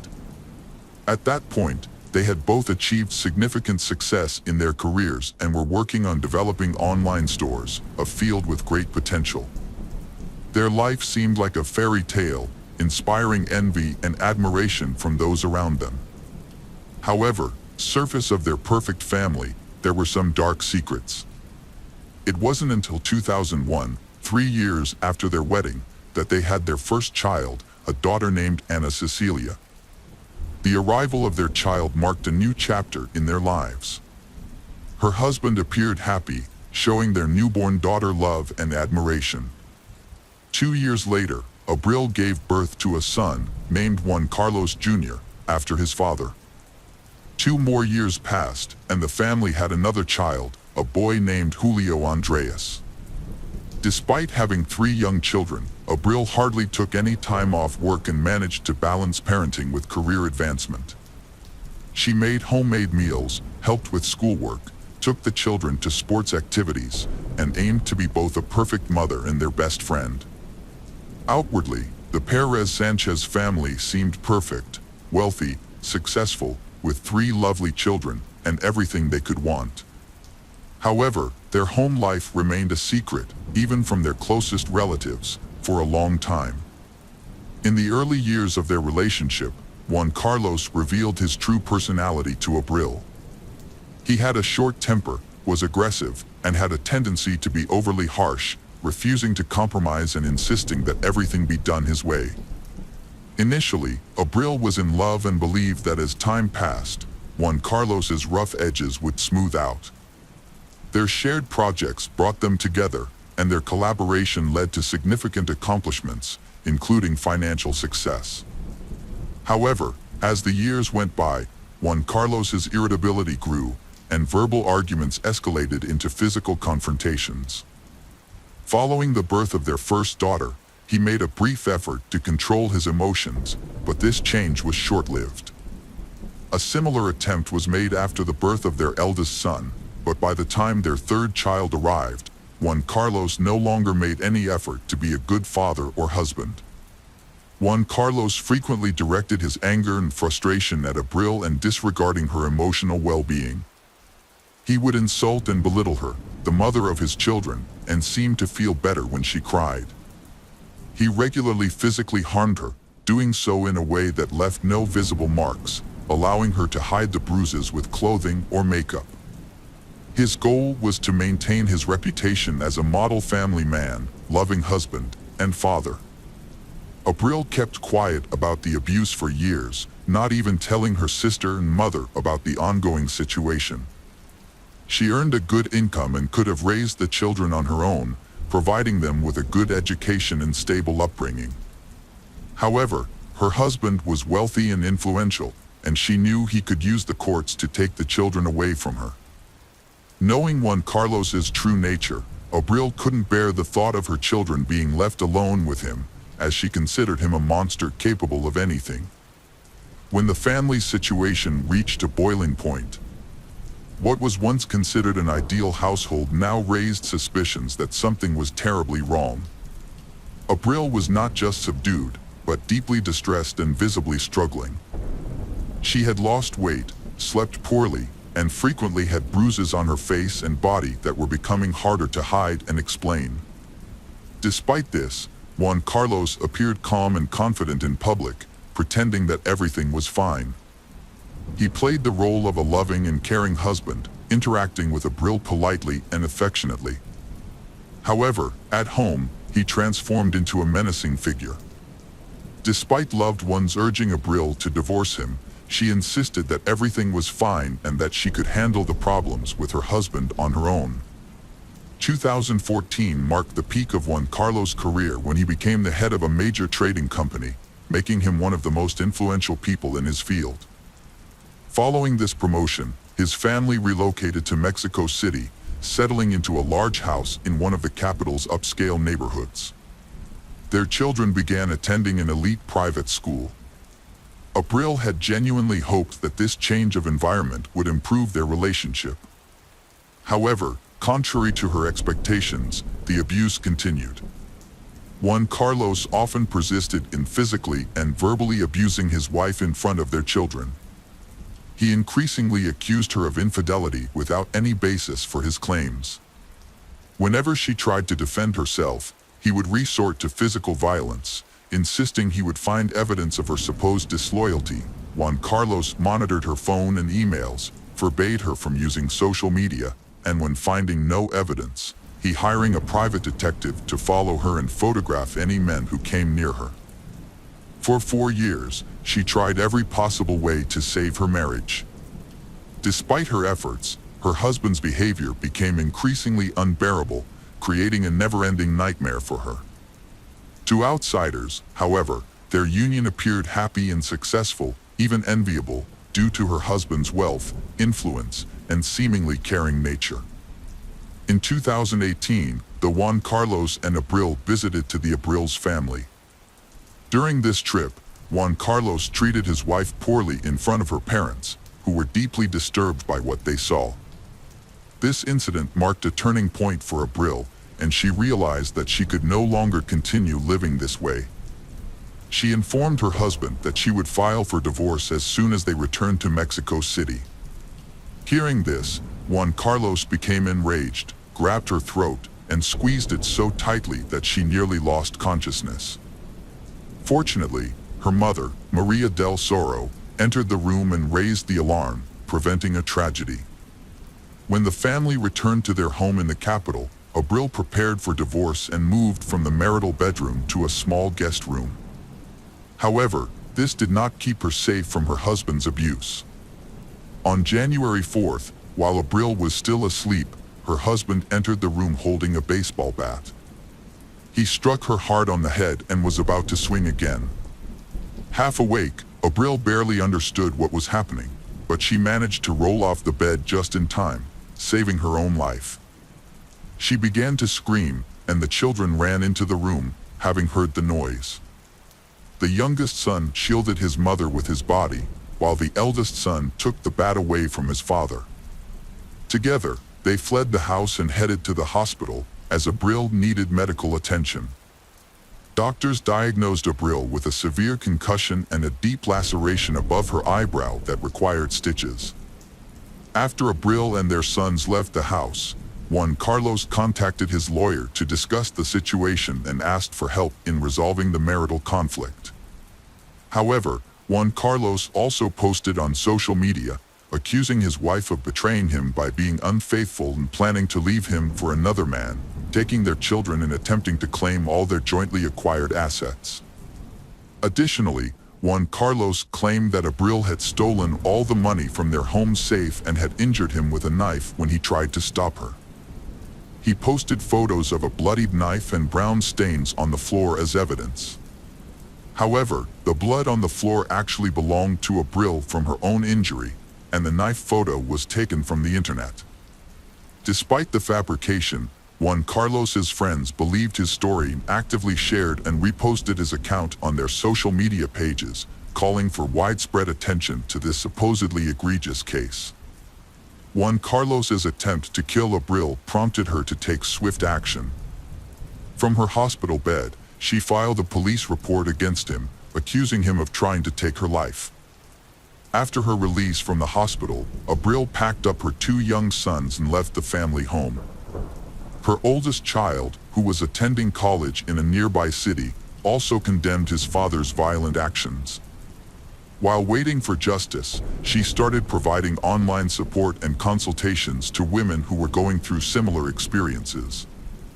She also planned to open a center that would offer psychological and legal help to victims of domestic violence who had been failed by the justice system. It wasn't until 8.5 months after the incident, in September 2019, that Juan Carlos was finally arrested and charged with inflicting bodily harm and attempting to kill his wife. He was put in jail, where he spent over a month, but he managed to appeal the decision to keep him in detention before his trial. As a result, he was released from jail by November of that year. Judge Federo presided over the case, reclassifying it and ordering a new trial. During the trial, Abril's medical records and photos were not presented as evidence. Her and her son's testimonies were deemed insufficient to detain Juan Carlos, because he claimed Abril was manipulating their children against him. The judge released Juan Carlos, concluding his actions didn't pose a direct threat to Abril's life. Abril was shocked and terrified when Juan Carlos was released. She suspected he had bribed his way to freedom, putting her and their children in danger. She wrote to the judge, expressing her fear, but it had no immediate effect. Juan Carlos then initiated a custody battle, forcing Abril to return to Mexico City with their sons to attend court hearings. Abril arrived in Mexico City on November 25th with her children. She had a legitimate fear of her longtime partner and wanted to avoid him. To minimize the risk of an encounter, she planned to leave the city immediately after a court hearing that day. In fact, she had already bought the plane ticket, but Juan Carlos already knew that. After the court session, Abril, her sons, and their lawyer got into a car headed to the airport. However, they never made it to their destination. At a traffic light, a motorcyclist suddenly pulled up next to their car, drew a handgun, and fired 2 shots at Abril, who was sitting in the front passenger seat. The attacker then quickly fled the scene. A shooting occurred, and one of the bullets grazed the younger son, who was sitting in the back seat. Fortunately, none of the children were seriously injured. However, the injured Abril was rushed to the nearest hospital where doctors fought to save her life for more than 6 hours. Unfortunately, due to severe injuries and significant blood loss, they were unable to save her. Abril passed away that evening. The victim's family, including her parents, brother, and sister, immediately flew to the capital and urged authorities to arrest Juan Carlos, whom they believed was behind the brutal act. However, law enforcement had a different perspective, stating that without identifying the shooter, it was difficult to determine the motive behind the attack. They also noted that they could not confirm with certainty that the shooting was ordered by Juan Carlos. The tragic case of murder sparked widespread outrage and public debate. Abril's family successfully drew attention to the case, highlighting numerous instances where men had attempted to kill women but escaped punishment. In response to the public outcry, the Mexican General Prosecutor's Office launched a new investigation into the suspect, Juan Carlos Sanchez, and also examined the actions of the judges who had previously released him. The judges who had released Juan Carlos could face consequences for their role in the Abril death if his guilt was proven. Juan Carlos took to social media to demand justice for his former wife's murder. However, his daughter, Ana Cecilia, accused him of cruelty and shared photos of her mother's hospitalization after Juan Carlos had attacked her with a bat, contradicting her father's claims that he would never harm her mother. Despite the media attention surrounding the case, he was initially allowed to remain free during the investigation. However, he was required to check in with the police weekly and was placed under a restraining order. When he failed to appear at the scheduled time, a warrant was issued for his arrest for violating the order. As expected, Juan Carlos could not be found, and it was later discovered that he had used his wealth and connections to quickly leave the country and enter the United States.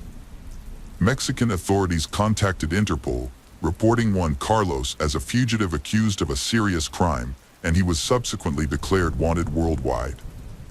Meanwhile, efforts were underway to locate criminals in Abril's assassination. Surveillance footage from street cameras revealed that the motorcyclist who committed the crime was not alone. 2 vehicles were seen following the car carrying Abril. The motorcyclist appeared to be in constant communication with the occupants of these vehicles, receiving directions and instructions. After several months of investigation, some of the participants were identified, and on March 5, 2020, 2 suspects were arrested in connection with the case. To everyone's surprise, the suspects did not resist arrest and quickly began cooperating with authorities, hoping to receive lighter sentences. It was confirmed that Juan Carlos was the mastermind behind the crime, and he had paid a significant amount of money to individuals who were directly involved in the crime. The first to be caught were the driver of one of the getaway cars and the motorcyclist who fired the fatal shots. It was discovered that while Juan Carlos was in prison, he had hired 2 experienced criminals to act as his personal bodyguards. One of these bodyguards was released from prison a week before Juan Carlos, and the other was released several days after him. After being released from prison, Juan Carlos reconnected with his accomplices and asked them to recruit trustworthy individuals to help carry out the murder of a person in exchange for a large sum of money. Once all participants were in place, Juan Carlos provided detailed instructions about the intended victim's travel schedule and mode of transportation. However, luring his former wife to Mexico City proved to be a challenge. Juan Carlos used coercion, threatening to take their children unless she attended a court appearance. Despite attending the court date, his ex-wife intended to return to Monterrey on the same day, which Juan Carlos knew about through his sources. 3 more individuals involved in the conspiracy were arrested in late October 2020. Initially, They were taken into custody on suspicion of distributing controlled substances, but further investigation at the police station revealed their potential connection to the high-profile crime. The arrested individuals were part of a major drug trafficking gang led by Balto, who had previously served time with Juan Carlos and offered him protection. In exchange for a significant reward, Balto agreed to help Juan Carlos eliminate his ex-wife. A few weeks later, in November 2020, Maldonado, an individual involved in the case, was also arrested. During his testimony, he confirmed that Juan Carlos had sought out reliable individuals to kill his ex-wife and that he had agreed to assist in exchange for a substantial reward. The investigation confirmed that Juan Carlos was the mastermind behind the crime. His earlier attack on Abril with a stick was reclassified as an attempted murder. As a result, the court issued an arrest warrant for Juan Carlos on charges of femicide. However, his location remained unknown. By spring 2021, the remaining suspects involved in the murder of Abril were apprehended. One of them was already serving time for a separate crime. The searches also led to the discovery of the gun used to kill Abril.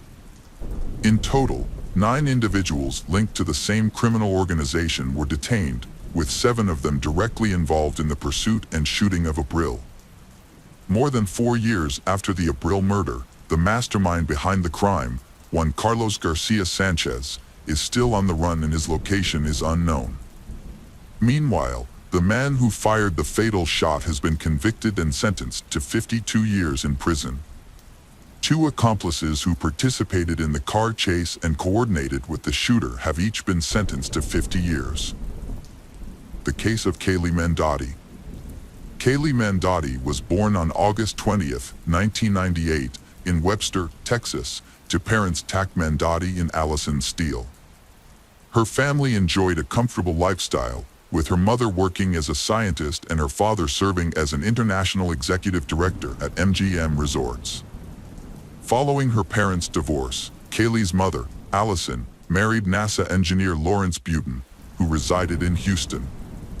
Although Kaylee's parents were separated, she maintained a close relationship with her father and regularly stayed in touch.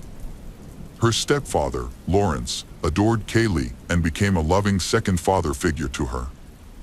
Kaylee was an exceptional individual, cherished by her family and friends. She excelled as a student, team member, sister, and companion, spreading joy with her infectious laughter and kind heart. Throughout her academic career, Kaylee consistently demonstrated academic excellence and actively participated in extracurricular activities. Her diverse interests included horseback riding, piano playing, and theatrical performances. As a Girl Scout, Kaylee spent time exploring the Clear Lake neighborhood with friends and embarking on hikes with her parents. Upon graduating with honors from Clear Creek High School in League City, Texas, in 2016, Kaylee continued to pursue her passions. With a deep love for animals, Kaylee volunteered with a group called Animal Therapy. Her adventurous spirit drove her to seek out new experiences, and she aspired to try extreme sports and explore uncharted territories, always seeking thrilling experiences that brought her joy. At 19, Kaylee was a sophomore at Trinity University in San Antonio, studying communications. She was popular, with many friends, and led the cheerleading squad for the football team. Her beauty and charisma drew many admirers. During a football game, she met 22 years old Mark Howerton, a tall, athletic professional baseball player. Initially, Kaylee didn't notice Mark, as she was interested in someone else, Jet. However, Mark was immediately smitten with Kaylee, captivated by her large black eyes and charm. Mark and Kaylee started dating in September 2017, despite their first 2 meetings not going well. Friends thought they were mismatched, as both were emotional and quick-tempered. Their relationship was marked by intense arguments and jealousy. Kaylee often had bruises and was afraid to retrieve her phone from Mark, a disturbing sign of the toxic relationship. The situation gets worse when Mark became aggressive, pulled out a gun, and threatened violence. Kaylee knew about her boyfriend's jealous nature and temper, but she would reassure her friends and ask them not to discuss their loud arguments publicly. However, on September 24, 2017, around 1 a.m., Kaylee's roommates had had enough and called the police due to loud noises and a man yelling and threatening violence coming from Kaylee's room. When the officer arrived, Mark was alone in the room, and Kaylee declined to press charges, downplaying the incident as just a lover's quarrel. Kaylee's friends suspected Mark of using controlled substances, which led to his angry outbursts. They recalled an incident where he threatened to throw Kaylee off a balcony and reported it to the police. Despite their tumultuous relationship, they was deeply in love during calm moments. On October 29th, they attended the Mala Luna Music Festival in San Antonio, a major event with gothic and industrial music. Mark and Kaylee were enjoying a fun time with their friends at a festival until Kaylee's ex-partner unexpectedly appeared, causing tension between Mark and Kaylee. They got into a big argument and left the festival early. Their friends didn't see them again that night. 6 hours later, Mark pulled up to a hospital in his black Mercedes, frantically seeking help. The medical staff found Kaylee unconscious and partially undressed in the front seat. The car was a mess, with her clothes scattered everywhere, and she was slumped forward, unresponsive. The hospital staff rushed Kaylee to the emergency room, where Mark revealed that they had taken illegal substances before the festival. This information helped doctors treat her for a possible overdose. Kaylee was then transferred to a specialized medical facility in Kyle, Texas, where a nurse with expertise in intimate assault cases examined her. The nurse found additional bruises on Kaylee's arms, legs, and ear. Further examination revealed that Kaylee had suffered blunt force trauma to the face and head, which ultimately led to her death. It became clear that Kaylee had been Kaylee of a fatal assault. Police launched an investigation into the death of Kaylee Mendotti, focusing on Mark as the primary suspect since he was the last person seen with her on the night of her death. During police interviews, Mark raised suspicions by repeatedly changing his story and omitting crucial details. Surveillance footage revealed that he and Kaylee had been to places that Mark had not mentioned in his account. As the investigation continued, it was discovered that Mark had a history of aggressive behavior towards Kaylee, according to her friends and family. One of her sisters even expressed fear of him. The police uncovered previous incidents of violence between they, including an instance where Mark hit Kaylee's head against a car window and vandalized her dorm room at Trinity University. When Kaylee's parents learned about Mark's history of abuse, they were devastated.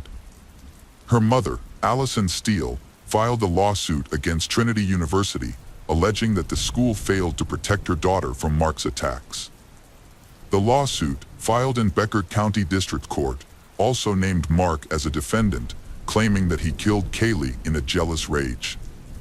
The lawsuit claims that Mark Howerton assaulted 19-year-old Kaylee Mendotti, resulting in her death. It also alleges that Trinity University staff, administrators, and campus police were aware of Howerton's violent behavior and threats to harm Kaylee, including physical harm and breaking her face. Despite this knowledge, the university failed to take action to protect Kaylee in the weeks leading up to her death. A Trinity University spokesperson declined to comment on the lawsuit, citing the ongoing legal process. The lawsuit states that the university's inaction, despite numerous reports of harassment, intimidation, domestic violence, and gender discrimination, led to Kaylee's tragic death. The lawsuit argues that if Trinity University had intervened as it should have, Kaylee's death could have been prevented. The university failed to follow its own policy on investigating and responding to potential cases of relationship violence and harassment. After an incident in his dorm room, Mark was banned from campus for a year due to a criminal trespass order. Despite this, he continued to violate the order. Furthermore, detectives uncovered numerous accounts of Mark's violent behavior towards Kaylee during their relationship. One of Kaylee's sisters reported that Mark threatened to throw Kaylee off a balcony during an argument. Another sister claimed that Mark threatened to shoot some of Kaylee's ex-boyfriend's brothers with a gun. Based on these allegations, the police issued a warrant for Mark's arrest in February 2018. He turned himself in to the authorities. Following the discovery of Kaylee's disarrayed room at the university, Mark faced multiple charges, including criminal acts, intimate violence, and abduction. However, he pleaded not guilty to all charges. The first trial regarding Kaylee's death began in December 2019. Prosecutors argued that Mark, known for his volatile temperament, fatally assaulted Kaylee in a fit of rage. They claimed that he drove her around for nearly 6 hours before taking her to the hospital. In his defense, Mark's lawyers suggested that Kaylee's death could be attributed to various factors, including the presence of banned substances in her system, which may have caused a spike in blood pressure or head trauma during intimate activity. Kaylee's mother described the injuries on her daughter's body as severe, comparable to those from a plane crash. The injuries were indeed extensive, as evident from photos shown to the Bayhart County jurors. The images depict Kaylee, a sophomore at Trinity University from San Antonio, Texas, with severe bruises, red marks and scratches all over her body, from head to toe. Both her eyelids were swollen and bruised. Only her back and the back of her legs showed no signs of injury. Dr. Susanna Dana, the forensic pathologist who conducted Kaylee Mandotti's autopsy, took graphics and photographs that revealed a subdural hematoma on the right side of Kaylee's brain. This type of injury is typically associated with traumatic brain damage. Kaylee's father, Tilak Kaylee, became emotional after seeing 2 photos of his daughter in the ICU, where she lay in a vegetative state, surrounded by numerous tubes, with her face barely visible. Dr. Susanna Dana testified about the severe head and facial injuries she found on Kaylee. These injuries included a dent in her skull, eye trauma, and extensive bruising on her jaws, mouth, gums, lips, and cheeks. There were also hemorrhages in both eyes. Dr. Dana concluded that Kaylee's death was caused by head and facial trauma from a blunt object. However, Dr. William Anderson disagreed with this conclusion after reviewing the autopsy results. He pointed out that there were no fractures in the eye sockets, nose, or face, which suggested that Kaylee was not attacked from the front. Instead, Dr. Anderson believed that Kaylee's injuries were more consistent with a fall and subsequent medical treatment. Defense attorney John Hunter presented an alternative explanation, arguing that the prosecution lacked sufficient evidence to determine what happened to Kaylee Mandotti the night of the incident, making it impossible to prove Mark Howerton's involvement. During the trial, Hunter frequently highlighted Kaylee's history of drug use, including her treatment for substance dependence at a hospital. Professor Jason Wallach from the University of Sciences in Philadelphia testified that Kaylee had a high level of MDMA, ecstasy, or Molly, in her blood when her boyfriend took her to the hospital on October 29, 2017. The presence of this substance can turn a minor head injury fatal. Hunter stated that MDMA affects people differently, causing increased body temperature or electrolyte imbalances that can lead to loss of consciousness. Mark Howerton told investigators that he and Kaylee had an argument and engaged in consensual rough intimacy before she lost consciousness, but the origin and timing of her bruises remained unexplained. In December 2019, Allison believed Mark Howerton would be found responsible for her daughter's death. However, the trial ended in a mistrial due to the jury's inability to reach a verdict. Mark's defense claimed Kaylee's injuries were caused by hospital staff, leading to the hung jury in the 144th District Court, presided over by Judge Raymond Angeline. Because the jury was unable to reach a verdict, the case was dismissed, and Mark was acquitted of the charges in the first trial, leaving the case unresolved. District Attorney Joe Gonzalez, who had been handling the case from the beginning, expressed disappointment with the outcome and stated that he would review the case again. During this time, Kaylee's parents, Allison and Lawrence, began their own investigation.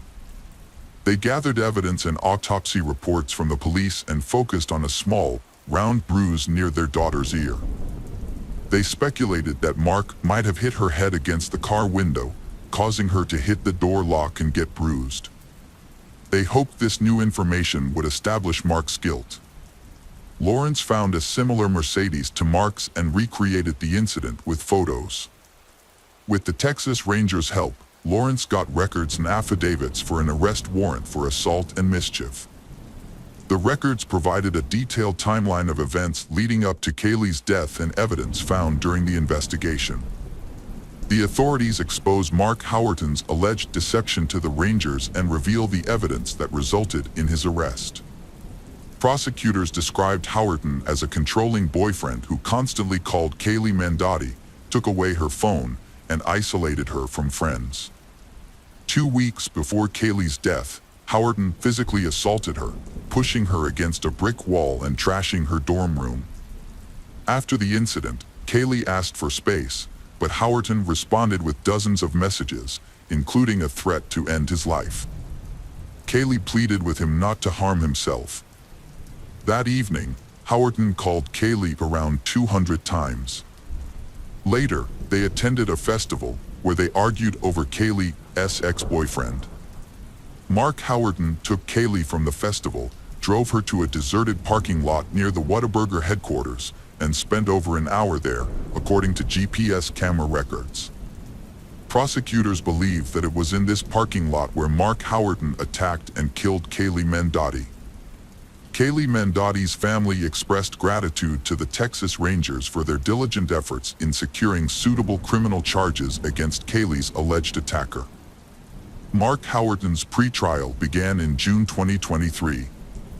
During the trial, the prosecution initially considered presenting a video recorded by Kaylee's parents in the hospital that showed her injuries, but ultimately decided not to use it.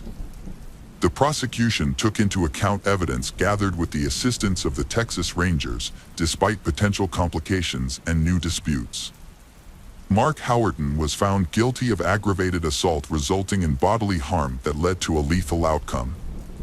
He was sentenced to 20 years in prison, a fine of $110,000, and ordered to pay restitution to Kaylee Mandotti's family. Furthermore, he was prohibited from contacting over 20 individuals connected to the case. Now over 30 years old, Mark is serving his sentence in the Wilkes County Jail and will be eligible for parole in 2033. The conviction brought some closure to Kaylee's family, but felt the sentence was not enough for their loss. In the second trial, Mark Howerton faced additional charges, including aggravated assault and criminally negligent homicide, on top of the initial manslaughter charge. The prosecution changed its strategy to build a stronger case against him. However, Kaylee's family and prosecutors were unhappy with the outcome and pushed for a retrial. Kaylee Mandotti's tragic story shows the devastating effects of violence on a young life and her family's struggle for justice. Kaylee's story is a powerful reminder of the consequences of violence against young people with promising futures. Despite the conviction, her family believes the verdict does not bring justice for their daughter. In 2021, Allison filed a civil lawsuit against Trinity University, alleging negligence in protecting her daughter. She claimed the university failed to inform Kaylee's guardians about Mark Howerton's destructive behavior in her dorm room and took no action against him, allowing him continued access to her daughter. It is unclear whether evidence collected by Allison and Lawrence was presented during Mark Howerton's trial. However, in 2023, he was found guilty of aggravated assault causing bodily harm, despite being acquitted of the more serious charge. Prosecutors noted that Kaylee's family was satisfied with the verdict, as it brought an end to the prolonged legal proceedings. The case of Nancy Paula Reyes. Nancy Paula Reyes Gores was born on April 13, 1991, in the small village of Granados in Guatemala. She grew up in a poor family with 4 siblings. Her parents, Jorge and Pren Gorzi, worked hard to provide for their children's education, hoping they could have a better life. Nancy attended school and later enrolled in the university in Villanua, where she studied business administration and document management. She was an exceptionally diligent student who earned top academic accolades. Despite her academic success, she struggled to find a promising career. During her studies, she worked as a cashier in a supermarket and was later promoted to administrator, but her career advancement stopped there. During her university years, Nancy was in a relationship with a young man and had 2 daughters. However, the relationship didn't work out, and they separated. The father did not financially support his children. Nancy continued to live with her parents, working at a supermarket, but saw no future prospects. With barely enough money for essentials, change was necessary. In 2013, her older sister moved to the United States, found a good job, got married, and settled well. Inspired by her sister's success, Nancy decided to transform her life. She chose to relocate to Europe, specifically Spain. At the time, she couldn't afford a one-way plane ticket or initial expenses. Nancy worked hard for years, saving enough to make her dream a reality. In July 2018, Nancy bought a ticket to Madrid, reassuring her parents that she would stay in touch regularly. Upon arrival, she planned to secure housing and a job. She brought a few thousand euros to cover initial expenses, such as renting a room and basic necessities, until she found stable employment. When Nancy left, she was 27 years old, and her daughters, who remained with their grandparents in Guatemala, were 7 and 5 years old. However, Nancy didn't stay in Madrid for long. She moved to Barcelona and later to Cadreal, a city in the Spanish province of the same name. Nancy maintained regular contact with her family, calling home almost daily to check on their well-being and sending money back to support them. Despite not having a stable job, Nancy managed to make a living through various odd jobs, including cleaning for affluent families and caring for the elderly and sick. She never complained about her hardships. Instead, she told her family that Europe offered better opportunities and that she could earn more than she would have in her home country, even if she worked non-stop with no days off. It seemed Nancy was content with her life. She even mentioned plans to bring her daughters to Spain once she had saved enough to rent a spacious home for the whole family. A significant romance developed in Nancy's life. Initially, she didn't reveal much about her personal life, citing a busy work schedule. However, in the spring of 2020, she told her parents that she had met a man named Carlos Andres Bustamante and started a romantic relationship with him. They met by chance while Nancy was searching for a new place to rent. As they navigated their challenges, they grew closer and eventually moved in together. Carlos, who was a year older than Nancy, didn't have a steady income at the start of their relationship and relied on odd jobs to get by. As a result, Nancy became the primary breadwinner, covering housing costs, bills, and often providing Carlos with money for his personal expenses. However, she never complained to her family about this, so they believed everything was fine and that she had found a good partner in Carlos, with whom she lived a happy and fulfilling life. Around that time, Nancy's 2 younger brothers also moved to Spain, and she kept in touch with them. She was especially close to her youngest brother, Dennis, who had met Carlos and thought he was likable. In late June 2020, Nancy and Carlos decided to relocate to Santander, a coastal city in northern Spain. When Nancy spoke to her family on the phone, she mentioned that the climate was better and there were more job opportunities. However, issues began to arise in her relationship with Carlos, which she tried to keep to herself. Carlos was jealous, hot-headed, and cruel. He was content with being financially supported by Nancy and lacked ambition. What's more, he had a problem with alcohol and occasionally used illicit substances. Although he frequently promised to quit and find a stable job, Nancy started to doubt whether she should continue the relationship. When Nancy discovered she was pregnant, Carlos seemed overjoyed and promised a better life. However, his behavior worsened. He continued to drink and use drugs, taking money from Nancy or his mother. Carlos also started physically abusing Nancy, who tried to hide this from others. On August 12th, while Nancy video chatted with her parents, Carlos yelled at her, demanding that she tell him who she was talking to.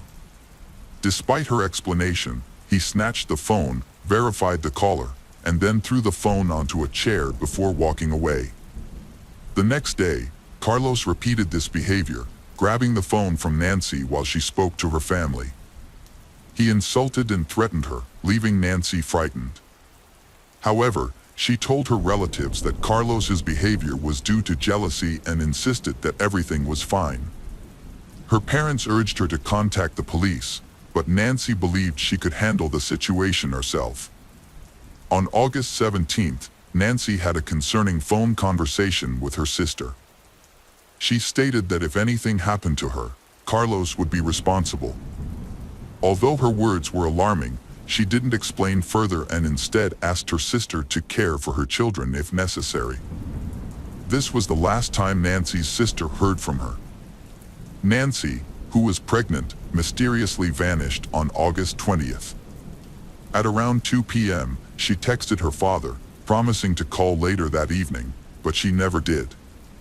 It was unusual for her not to follow through on her promise or respond to her family's calls. When her family tried to contact Carlos, he didn't answer his phone either.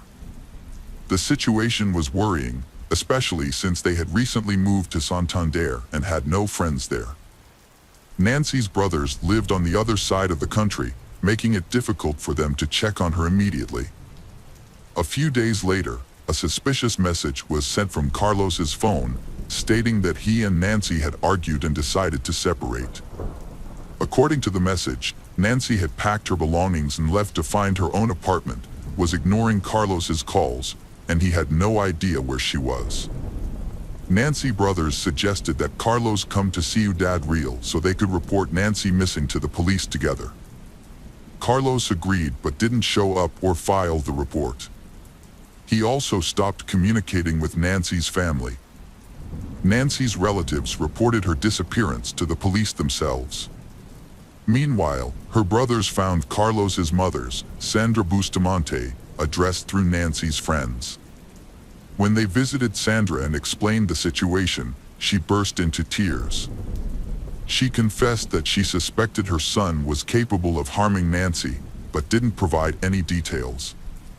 Sandra didn't know where Carlos and Nancy were. Carlos wouldn't answer her calls, only sending brief messages telling her not to ask questions and to give him time. The next day, Sandra is questioned at the police station about Nancy's disappearance and the whereabouts of her son, Carlos. Sandra shared the same information she had told Nancy's brothers the day before and showed the police a long text message Nancy had sent her before she went missing. In the message, Nancy begged Sandra not to give Carlos any money, no matter what sad stories he might tell her. Nancy said Carlos would spend the money on alcohol and drugs, which made him aggressive and cruel. He had no intention of finding a job or overcoming his addictions, and his behavior was becoming increasingly threatening. As a result, Nancy was considering leaving him and thought it would be better to end things before anyone got hurt. The investigation also uncovered a disturbing fact about Carlos. He had been convicted of causing physical harm several times before. One of his first victims was his own mother, whom he severely beat when he was 17 years old. At the time, he was given probation. However, after leaving his family's home, he served short sentences for assaulting women he lived with and tried to have relationships with.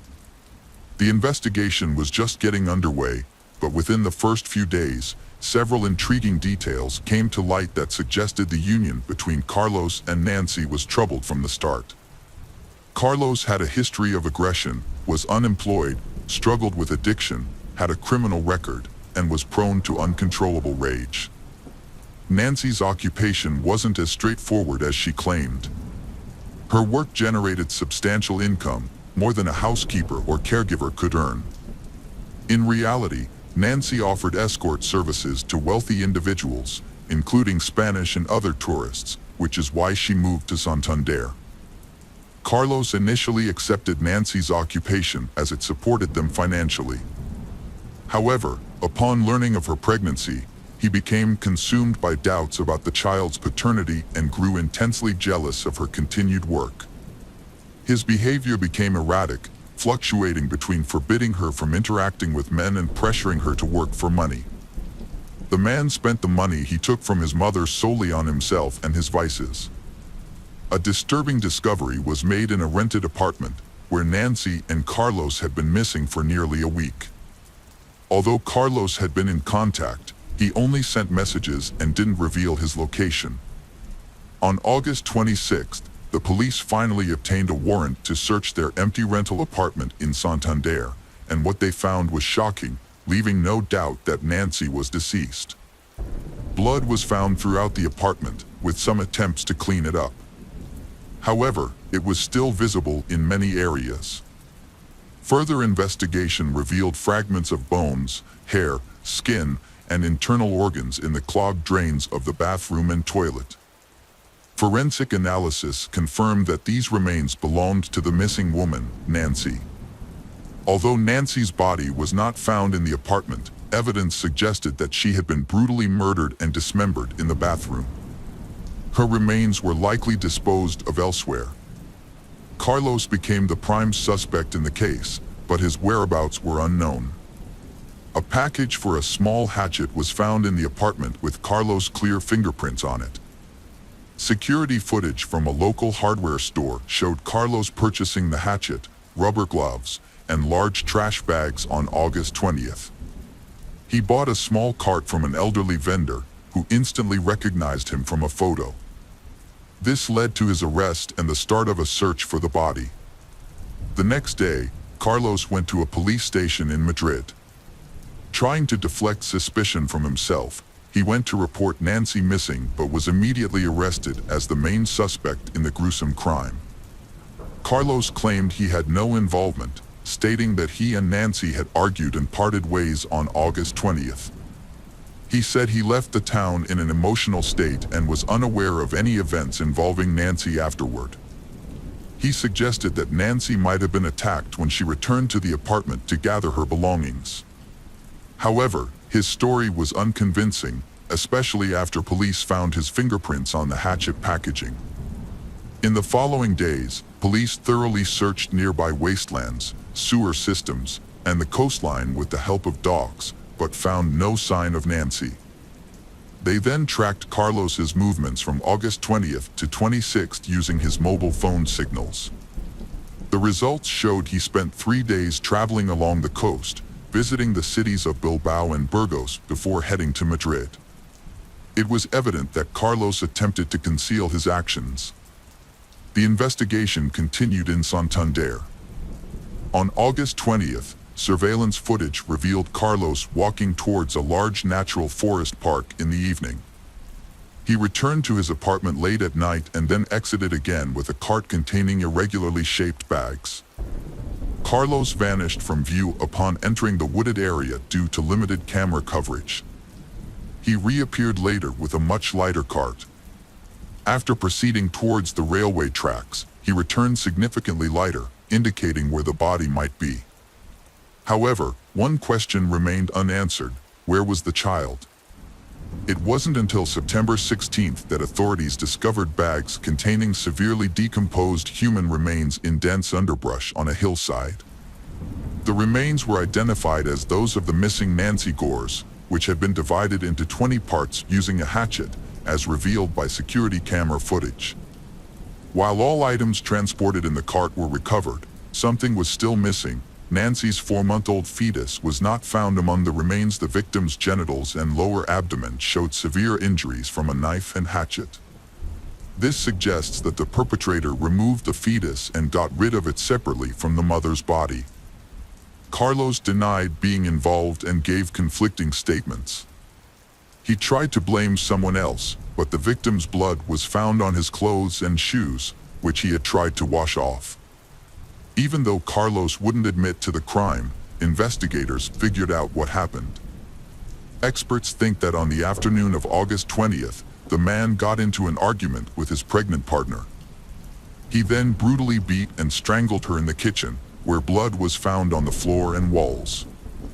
Carlos moved Nancy's body to the bathroom. Afterward, he went shopping at a hardware store and the market. Using a hatchet and a large kitchen knife, he divided Nancy's body into 20 parts in the bathroom.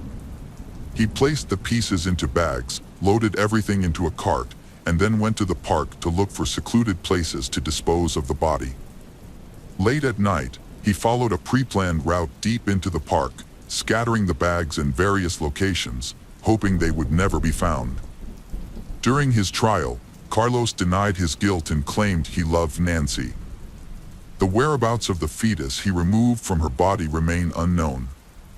From the time of the crime until his arrest in Madrid, Carlos lived off the money he stole from Nancy. He spent the money daily in bars across various cities. It took law enforcement nearly 2 years to investigate, gather evidence, and find witnesses, and the murder trial is scheduled to start in July 2022. In November of the same year, Carlos was found guilty of the premeditated, brutal murder of Nancy and her unborn child, as well as the dismemberment and desecration of her body. However, many considered the sentence handed down to the murderer to be too lenient. Carlos received a prison sentence of 25 years and 6 months. He was also required to pay 150,000 euros in compensation to Nancy's parents and daughters. The case of Carmen Thomas. Carmen Thomas was born on October 30th, 1987, in South Africa. Her life took a drastic turn when her father passed away when she was just 10 years old. Overwhelmed by grief, her family moved to live with relatives in Whitby, United Kingdom. However, the move did not bring the peace they had hoped for, and they eventually returned to South Africa. When Carmen turned 18, she decided to leave behind with her relatives and later relocated to London to pursue her education. She earned a master's degree in marketing and quickly became known for her charismatic and outgoing personality. Carmen formed strong bonds with many people and became a loyal friend and companion. However, living in a big city like London came with its expenses, and Carmen had to work hard to maintain a decent standard of living. By day, she worked as a marketer in a store, and by night, she worked part-time at a gentleman's club. Although her career choices may have raised eyebrows, Carmen was a woman of principle and never compromised her values. She conducted herself with dignity and earned the respect of her clients. It was during her time at the club that she met Brad Callahan, a charming and flamboyant man. Brad was born in April 1978 in New Zealand to parents who separated when he was just 9 years old. He stayed with his mother and later moved to Australia. Brad graduated from university in 2001 with a degree in construction engineering. He was then offered a job as a chief structural engineer for a large business complex in the UK by a prominent construction company. To navigate the complex's high-stakes negotiations and enhance his professional status, Brad sought the services of a gentleman's agency, where he met Carmen. She was intelligent, tall, and beautiful, with striking dark eyes and black hair. However, Brad's demanding career and ambitious nature left him little time for a serious relationship. Despite this, Brad and Carmen got along well after a dinner, and their casual interactions eventually blossomed into a solid friendship. Over time, their friendship deepened into a romance, and they began living together. Their relationship was built on mutual trust, care, and support. When Carmen got pregnant, Brad decided it would be better to go back to New Zealand, a country with cleaner air and a more laid-back lifestyle. In March 2005, they returned to Auckland. After the birth of their son Jack, they experienced immense happiness. They prioritized Jack's safety and well-being, making sure he had everything he needed for a happy childhood. However, the arrival of their son brought significant challenges to their relationship. The first problems arose in the relationship between Carmen and Brad due to disagreements on how to raise their child, causing tension and instability. After 3 years, they decided to go their separate ways, but shared joint custody of their son, Jack. The breakup was challenging for both, but they made a genuine effort to maintain a positive relationship for Jack's sake. Carmen and Jack eventually moved in with Colin, Carmen's half-brother, who also lived in Oakland. With time, Carmen regained her emotional balance and started a new life without Brad. In 2008, she and her son relocated to a house on a street near Brad's, so Jack could be close to his father. Having lost her own father at a young age, Carmen wanted to ensure Jack always had a father figure in his life. Despite her decision to live near Brad, Carmen's friends and family believed she and Brad still had a good friendship, but in reality, they only spent time together when it was related to Jack. As time passed, life continued for Carmen.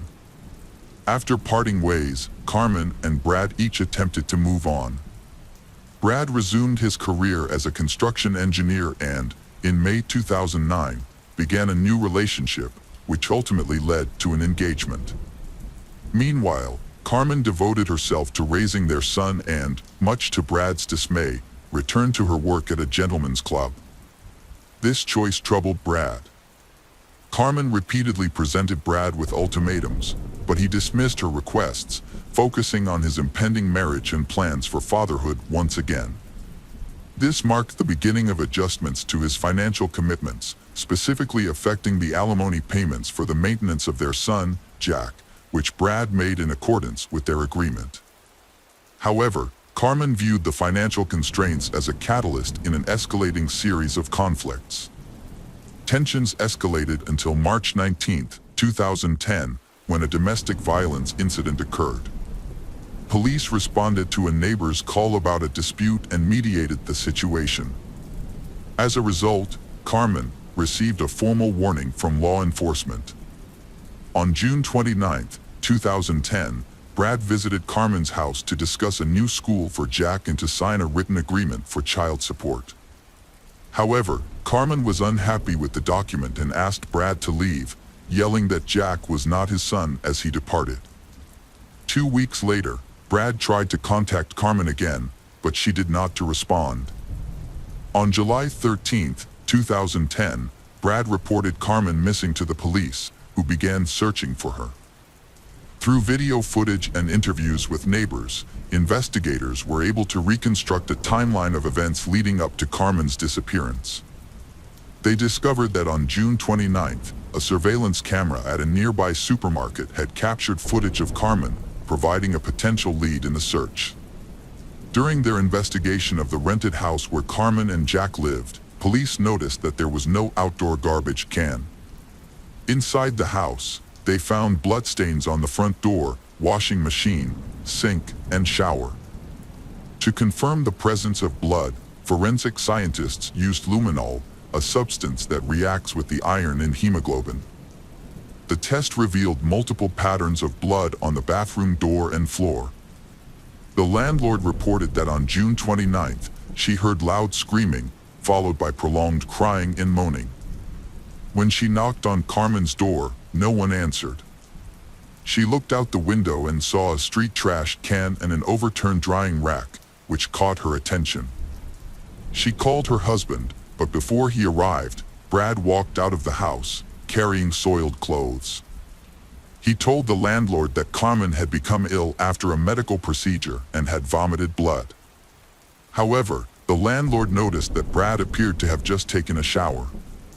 She had no reason to doubt his story, so she didn't call the police. The search for Carmen continued, and her cell phone activity caught the police's attention. Although messages were being sent from her phone regularly, the tone and language used were unusual and didn't match her previous communication style. The outgoing messages and calls continued until July 10th. During further investigation, Carmen's car was found, and in the back seat, they discovered her luggage, clothes, and other personal belongings. The police investigation into Carmen's disappearance began with the examination of her seized suitcase, which revealed traces of blood and a note indicating she owed money to her employer. An envelope with Misty's name and $270 was also found in the glove compartment. Inspector Mark Benefield suspected foul play after finding blood in the car and launched a search for Carmen's body in the countryside southeast of Auckland, but it was inconclusive. As the investigation continued, police analyzed Carmen's and Brad's phones, discovering they had been in close proximity to each other during the search. However, Carmen's phone was not connected to a cell tower in Hamilton. A crucial piece of evidence was a missing trash can, which had disappeared from its usual spot near the house on the day Carmen vanished. A neighbor reported seeing the can being taken away through her window. Police suspected the trash can might have been used to dispose of evidence. When EE examined Brad's phone records and bank card details, then they found that on June 30th, Brad had purchased a meat cleaver, a large plastic container, and several garbage bags, which raised suspicions. By studying Brad's daily routine, police identified some unusual events, including a day when he arrived early at the construction site and walked alone around the property for an extended period. While it was not unusual for a supervisor to be on site early, the police found it noteworthy. After gathering evidence, including Carmen's cell phone and suspicious purchases, they began to suspect Brad of murder. They believed Brad had killed his former lover, Carmen Thomas, by hitting her multiple times in the head and then carefully hiding her body. On September 21st, Brad was arrested and charged with Carmen's murder and attempting to obstruct justice. Brad's second son was born while he was in custody, causing him to become emotional and resentful. 9 days after his arrest, Brad broke down and revealed to investigators the location of Carmen's body. It turned out that Brad had attempted to create an alibi by making it seem like Carmen had left for Hamilton and never returned. However, under questioning, he eventually detailed the events of the day Carmen was killed, revealing that his plan had not been as perfect as he thought. Brad admitted that Carmen and Brad had a heated argument, which ended with Carmen telling Brad that Jack was not his son. In a fit of rage, Carmen kicked Brad out of the house. However, he returned 5 minutes later, grabbed a baseball bat, and brutally attacked Carmen, striking her in the head with such force that she fell unconscious, bleeding profusely. Despite realizing the gravity of his actions, Brad continued to assault Carmen, throwing several punches. Memories of happier times flashed before his eyes, but his anger and resentment consumed him. Brad knew his life would never be the same after this moment, and he could never undo the damage. Nevertheless, he felt a twisted sense of satisfaction, believing that he had solved his problem and ensured that Jack was now his alone. Brad regained his composure, took a shower, and quietly left Carmen's house. In the following days, he devised a plan to dispose of Carmen's body and cover up the crime. He met his friend outside a supermarket and asked him to buy black garbage bags, kerosene, and cleaning products, hoping to avoid raising suspicion. Brad then returned to the apartment, meticulously cleaned up the bloodstains, wrapped Carmen's body in a bag, and disposed of it in a trash can. After killing Carmen, Brad dismembered her body into 8 pieces to make it easier to dispose of. He cut off her legs at the hip joints and then cut each leg in half at the knee. He also severed her arms and head from her torso. A few days later, on July 3rd, Brad met a friend at a boat ramp in Okahu Bay, near downtown Oakland. He confessed to his friend that he had killed Carmen during an argument and asked for help disposing of her body. However, his friend refused to provide a boat to dump the remains into the sea. Over the next few days, Brad drove to Ware Ridge in West Auckland and buried the dismembered body parts in a shallow grave. On July 7th, he drove Carmen's car to Hamilton and abandoned it in a hotel parking lot. He left a suitcase of clothes and some of her personal belongings in the car to make it seem like she had left voluntarily. However, He made a critical mistake by including bloody clothes in the suitcase. In an attempt to cover his tracks, Brad started sending text messages from Carmen's cell phone to her friends, pretending to be her. He claimed that she was not feeling well and had been in bad shape for days. However, this plan ultimately backfired on him. On October 1st, police excavated the burial site indicated by Brad and found the body of Carmen Thomas. Her remains were discovered in plastic containers, carefully removed from a makeshift grave on Wayfair Ridge. An autopsy revealed that Carmen Thomas had died from multiple blows to the head, with the fatal blow causing a compressed skull fracture. After multiple forensic examinations, Carmen's body was released to her family on October 13th. Tragically, her young son Jack, who had been waiting and hoping to see his mother again, was only able to hug and kiss her white casket. On February 8, 2011, Brad Callahan's first court hearing was held. Judge Winning determined that the crime was unintentional and took into account Brad's claim that he acted impulsively in a state of rage. However, the judge was more severe in his assessment of the subsequent cover-up.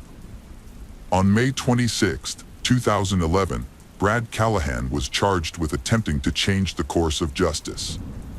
A retrial was held on November 25, 2011, where police officers filled the High Court in Auckland.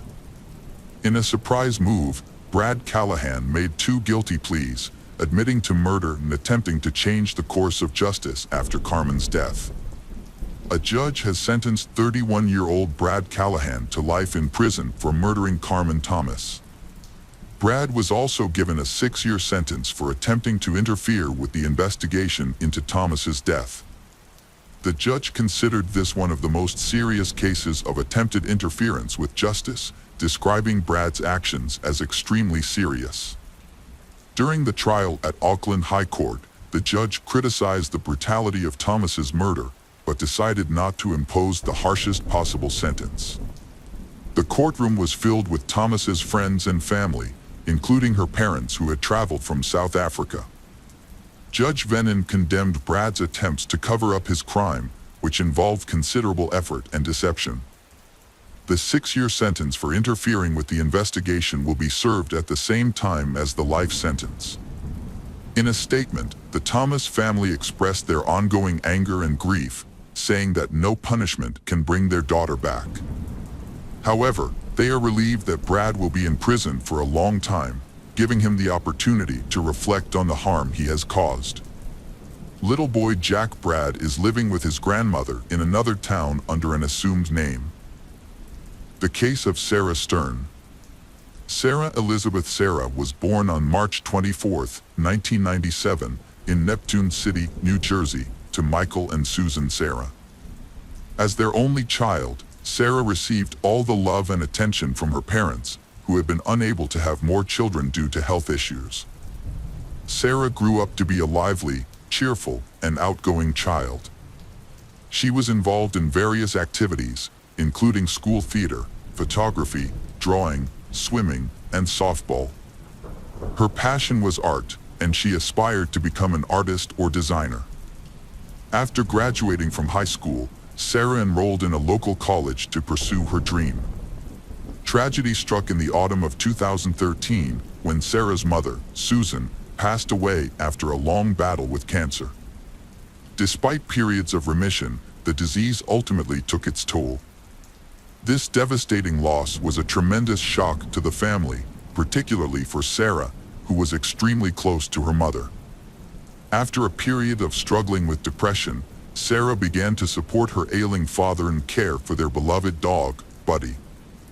As time passed, her life started to improve, and she set goals for the future. Upon graduating from college, Sarah planned to apply to a prestigious university in New York.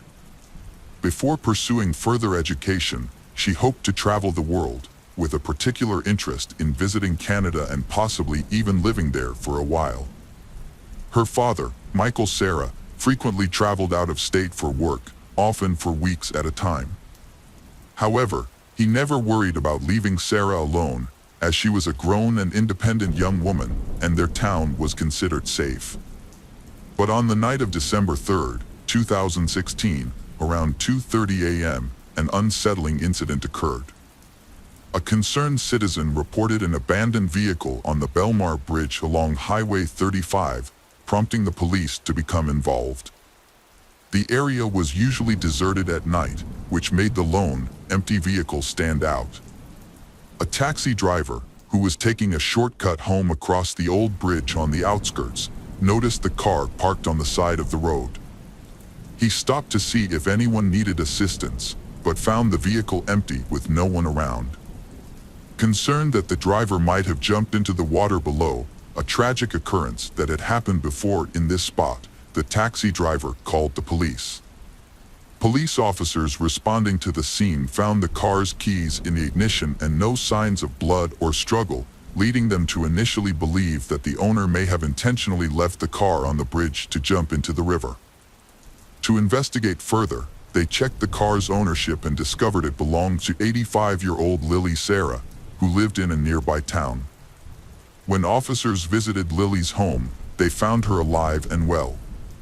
She explained that she hadn't driven the car in years due to poor eyesight, and her 19-year-old granddaughter, Sarah, was the frequent driver. Lily tried to contact Sarah but was unable to reach her because her phone was turned off. She then provided the officers with her son's address, where Sarah lived, and informed them that Sarah was likely alone, as her father was out of town for work and wouldn't return until the following week. Sarah was nowhere to be found at her home. Although the back door was open, an initial search of the house didn't turn up any signs of foul play. However, they did find the family dog locked in one of the bedrooms, whining. Despite the open back door, there were no signs of disarray or struggle, and no evidence of an intruder. As the news of her disappearance spread, Sarah's father, Michael, rushed back home on the next available flight. Upon his arrival, he confirmed that everything was still in its place and nothing was missing.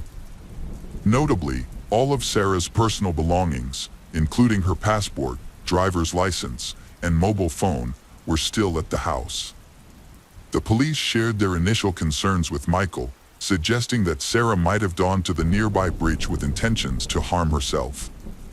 They asked if he had noticed any warning signs of suicidal tendencies or self-harm.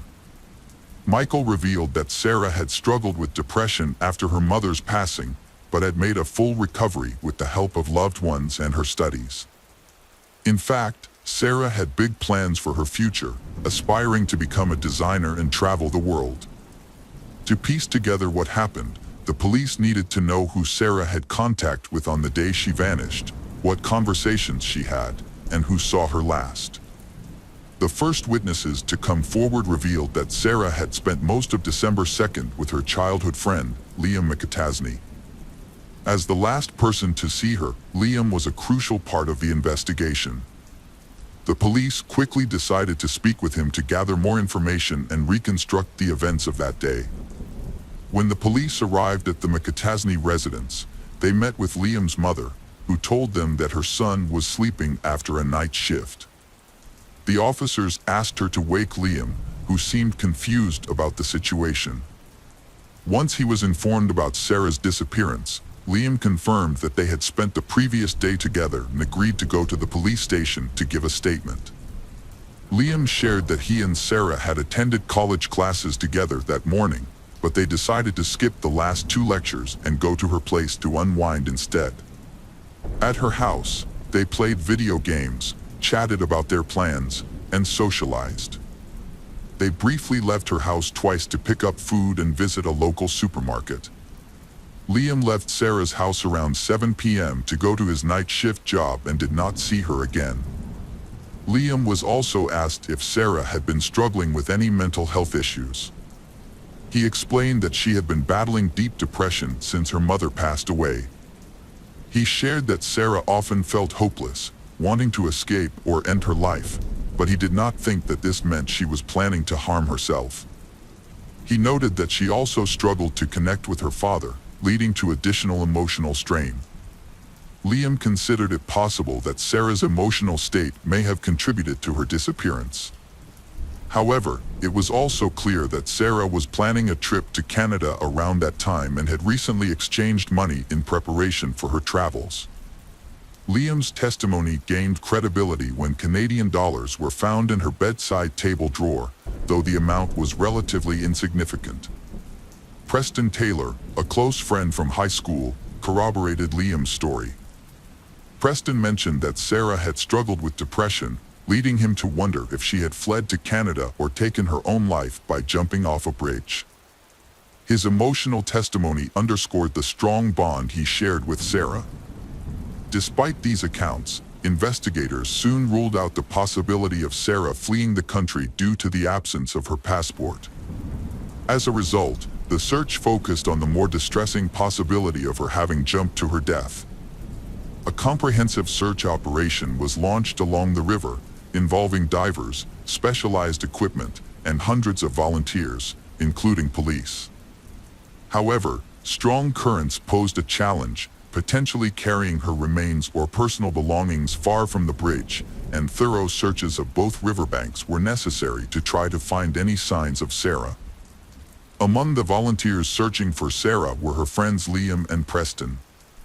Despite their efforts, the search yielded nothing, prompting law enforcement to re-question those closest to Sarah. It was during this process that discrepancies in their accounts began to emerge. Sarah's friends and classmates described her as a happy and carefree person, with no signs of depression or problems with her father, whom she often spoke about affectionately. However, Liam and Preston's behavior after Sarah's disappearance raised eyebrows. They initially acted as if they had lost a loved one, gaining sympathy from many. But over time, their behavior seemed increasingly insincere, as if they were performing for an audience. The fact that Liam and Preston had only recently become close, about a month before Sarah's disappearance, raised suspicions and led the police to re-question them. Liam was visibly shaken when he was brought in for further questioning. The investigator asked him about his relationship with Sarah and Preston, and Liam explained that the three of them had grown up together on the same street and attended the same school. They were extremely close, sharing their deepest secrets and dreams with each other. Preston had even taken Sarah to prom, but they had never been romantically involved.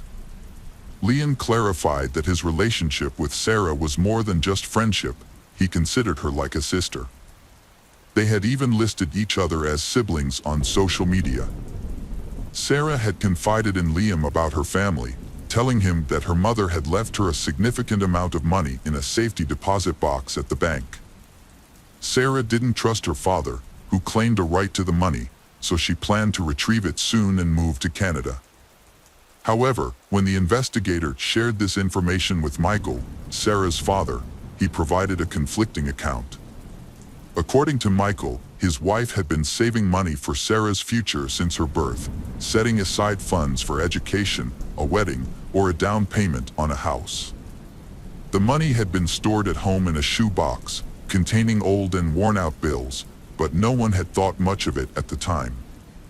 After Sarah's mother passed away, her father gave her a large sum of money, which he advised her to put in the bank. Sarah took his advice, dividing the money between her checking account for everyday expenses and a safe deposit box for the rest. She intended to use the money for graduate school and travel. Michael claimed he wasn't interested in the money for himself. When investigators discovered that Sarah had access to a significant amount of money, they began to suspect that her disappearance might be related to her finances. They decided to look into her financial transactions, including her bank account and safe deposit box. Their investigation revealed that Sarah had withdrawn a large amount of cash from an ATM just a few days before she disappeared, and had also accessed her safe deposit box at the bank around the same time. The detectives were in for another surprise when they reviewed the bank surveillance footage, which showed that Sarah was not alone when she visited the bank on December 1st. Liam was with her, raising questions about why he hadn't mentioned this earlier. When asked about it, Liam explained that Sarah had confided in him about her banking activities and had asked for his accompaniment because she was nervous about carrying a large sum of cash. Liam's hesitation was evident, but his story seemed plausible, and his demeanor appeared genuine. Further investigation led to the discovery of a security camera in a neighboring house that had captured footage of the street and Sarah's yard. The footage confirmed that Liam had stayed at Sarah's house until 7 p.m., then left for work and didn't return. Meanwhile, the silver sedan was seen leaving the garage around 11 p.m. This new information added a chilling twist to the already disturbing case. In a surprising turn of events, an acquaintance of Sarah's named Anthony walked into the police station about a month after her disappearance. Unaware of the recent events, Anthony had been out of town for several weeks. He shared a peculiar story that sent shockwaves through the investigation. It turned out that Anthony had gone to school with Sarah, Liam, and Preston, and after graduation, he had pursued a passion for filmmaking, keeping in touch only with Liam, who also shared his interest in cinema. Anthony remembered that about a month and a half before Sarah disappeared, Liam visited him and they spent an evening brainstorming ideas for a horror movie aimed at teenagers. Liam came up with a plot about a girl who shares a secret about a large sum of money with her friend, who then gains her trust and kills her, dumping her body in a river. Anthony thought the idea was good, and they even wrote a few pages of the script. After that, Anthony moved on to another project and forgot about the story. He then left town to work on a film as a camera assistant. When he returned, Liam unexpectedly called him and asked if the police had contacted Anthony. Anthony was surprised and had not heard that Sarah was missing, so he decided to go to the police. After hearing a new witness's testimony, the police asked Anthony to try to get Liam to confess by drawing him into a conversation. Anthony agreed and a plan was set in motion. He would invite Liam to work on a project that required renting expensive camera equipment, which they would pretend they couldn't afford. Liam had ambitions of being in a movie, so the police thought he would likely jump at the chance to make his dream a reality, especially if it meant using the money he had taken from Sarah. They decided to test him by setting up a sting operation. Anthony, a friend of Liam's, was asked to pretend to have connections in the film industry and offer him a deal. Anthony met with Liam and suggested they discuss the details in person. Unbeknownst to Liam, a hidden camera had been installed in Anthony's car to capture any incriminating evidence. When Liam got into the car, he looked around nervously, as if he suspected something was off. He then handed Anthony an envelope containing $2,000 in cash and asked if it was enough to rent the equipment they would need for the movie. Anthony agreed, and then asked Liam where he had gotten the old bills. Liam hesitated before admitting that the money belonged to Sarah, and that he and his friend Preston had taken it from her house because, in his words, the dead don't need it. Although Liam didn't provide any further details, his admission was enough for the police to arrest him and his friend Preston on suspicion of a crime. Preston, Liam's accomplice, quickly began cooperating with the authorities and struck a deal with the prosecution. He told them that he hadn't directly participated in the crime, but had helped Liam cover his tracks and get rid of Sarah's body. According to Preston, Liam started plotting to take Sarah's money as soon as he found out about it. Sarah had kept her inheritance a secret, even from her closest friend, for a long time. However, when she began making serious plans for a trip to Canada, Liam asked her how she intended to pay for it, and she revealed that she had inherited a sum of money from her mother. Liam then persuaded her that it would be safer to store the money in a home safe rather than a bank vault, and he urged her to withdraw the cash.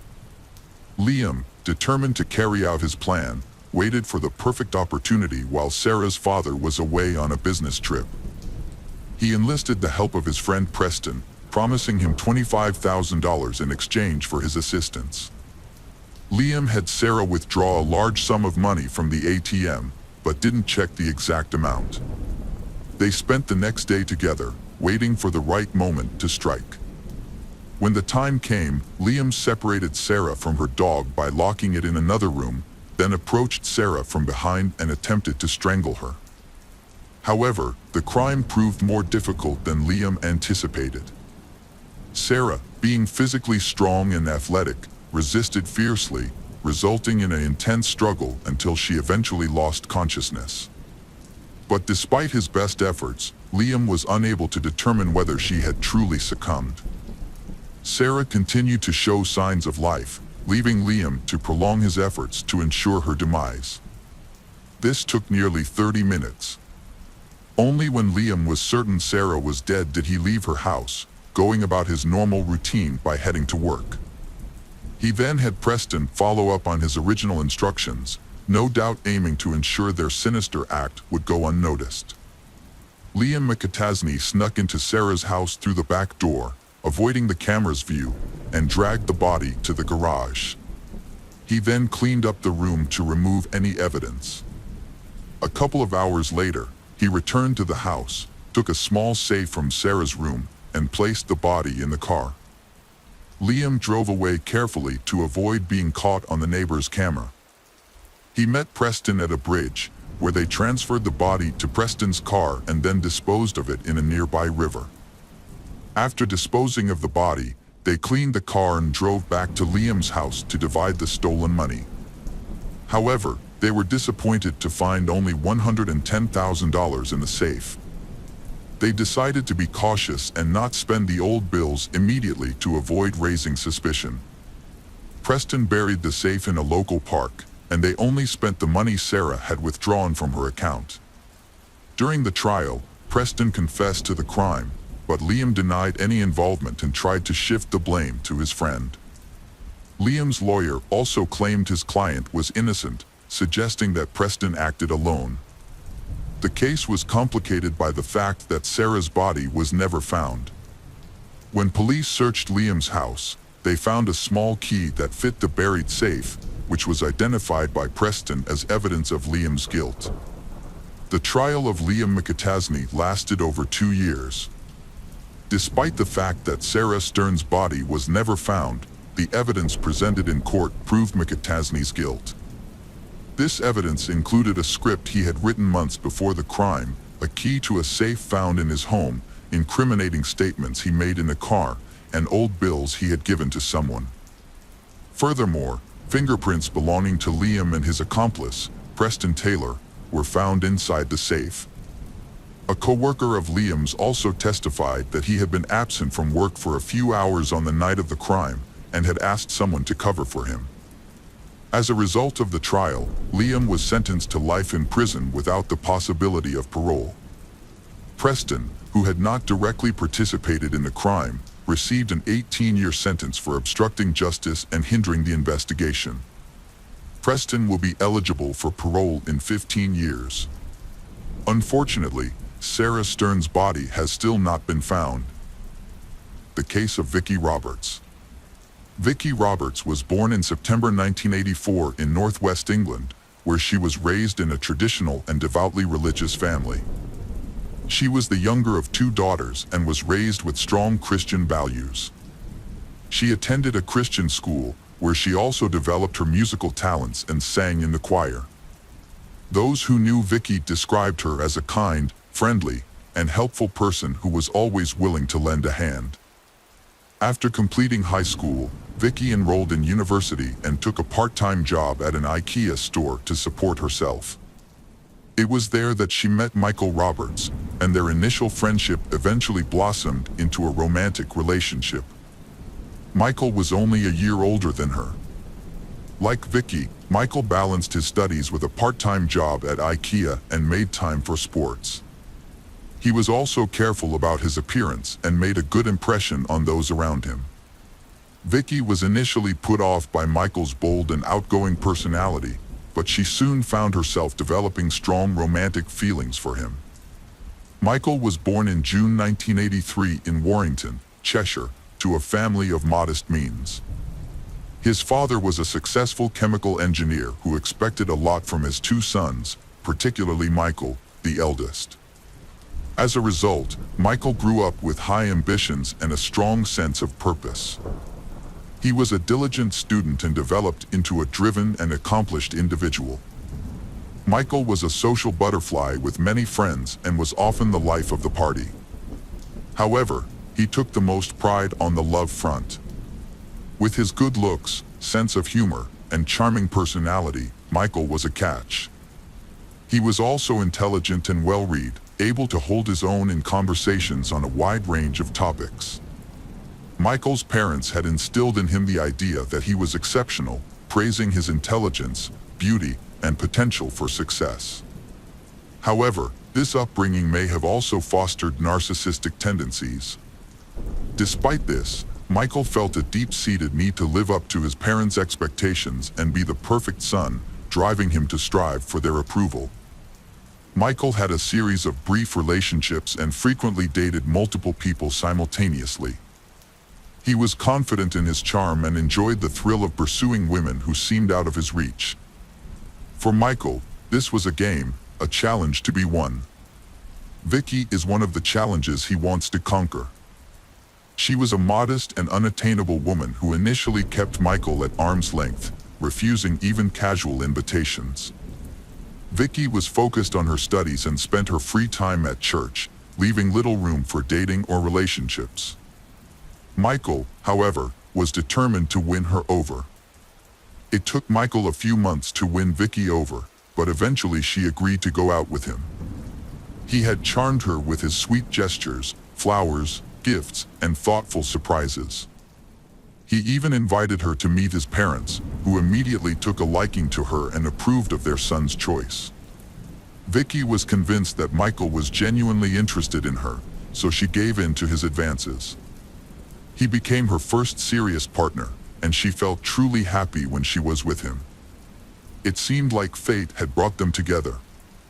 Michael also appeared to be in love and ready to settle down, but their happiness was short-lived. From the outside, their relationship seemed perfect. They were both young, attractive, and full of energy and ambition, with big plans for the future. Vicky soon discovered that Michael had a strong and adventurous approach to sex, with a high sex drive and a desire to try new things in the bedroom. At first, Michael didn't pressure Vicky to engage in certain activities, fearing she would leave him. However, once he felt secure in their relationship, he revealed his true desires. Vicky, a modest and religious person, was shocked but deeply in love with Michael and trusted him, keeping their private life a secret. Things took a turn when Michael proposed to Vicky, and she happily accepted, believing that marriage would bring an end to his experimental behavior. However, her closest friend began to notice Vicky covering up bruises and marks under her clothes. When confronted by her friend, Vicky initially denied any wrongdoing by Michael but eventually confessed that the marks were a result of Michael's affinity for bondage, toys, and other devices during their intimate moments. Vicky confided in her friend that she and Michael had intimate relations up to 5 times a week. Michael considered himself a skilled lover, viewing intimacy as an art form and the means of self-expression. Although he would occasionally compromise when Vicky refused to participate in his more extreme and reckless experiments, he usually managed to persuade her to give in to his desires. After graduating, Vicky became pregnant unexpectedly and decided to change careers. She soon landed a job as an account manager at a logistics company.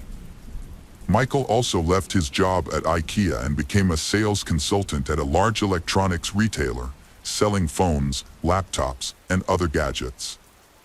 Thanks to his charisma and persuasive abilities, he consistently exceeded his sales targets and quickly became one of the top-performing employees. Michael's success led to a promotion to senior sales, and he was being considered for a transfer to the company's main office.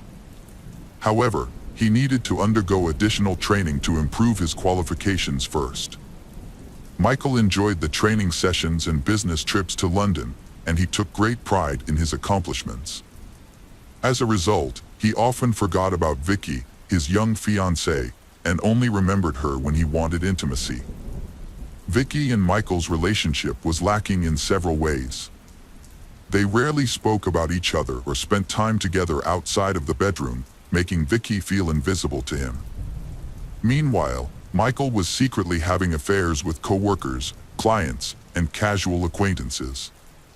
During this time, Vicky discovered she was pregnant and shared the news with Michael, expecting him to be thrilled and expedite their wedding plans.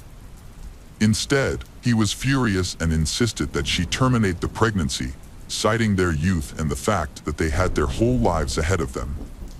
Vicky was shocked and refused to consider abortion. Michael then attempted to persuade Vicky by appealing to her concerns about her family. He claimed that her parents, who were deeply religious, would be angry and disappointed in her for becoming pregnant out of wedlock. However, Michael promised that if Vicky agreed to have an abortion, they could keep and plan to have children after they were married. Vicky was faced with a tough decision, but Michael's persistence eventually won her over, and she went to the hospital. Unfortunately, the experience was complicated, and Vicky had to stay in the hospital for a few days. It took her nearly 3 weeks to recover. During this time, her doctor strictly advised her against intimate relationships. When Michael found out, he became furious. It was then that Vicky realized Michael had mental health issues and an addiction to sex.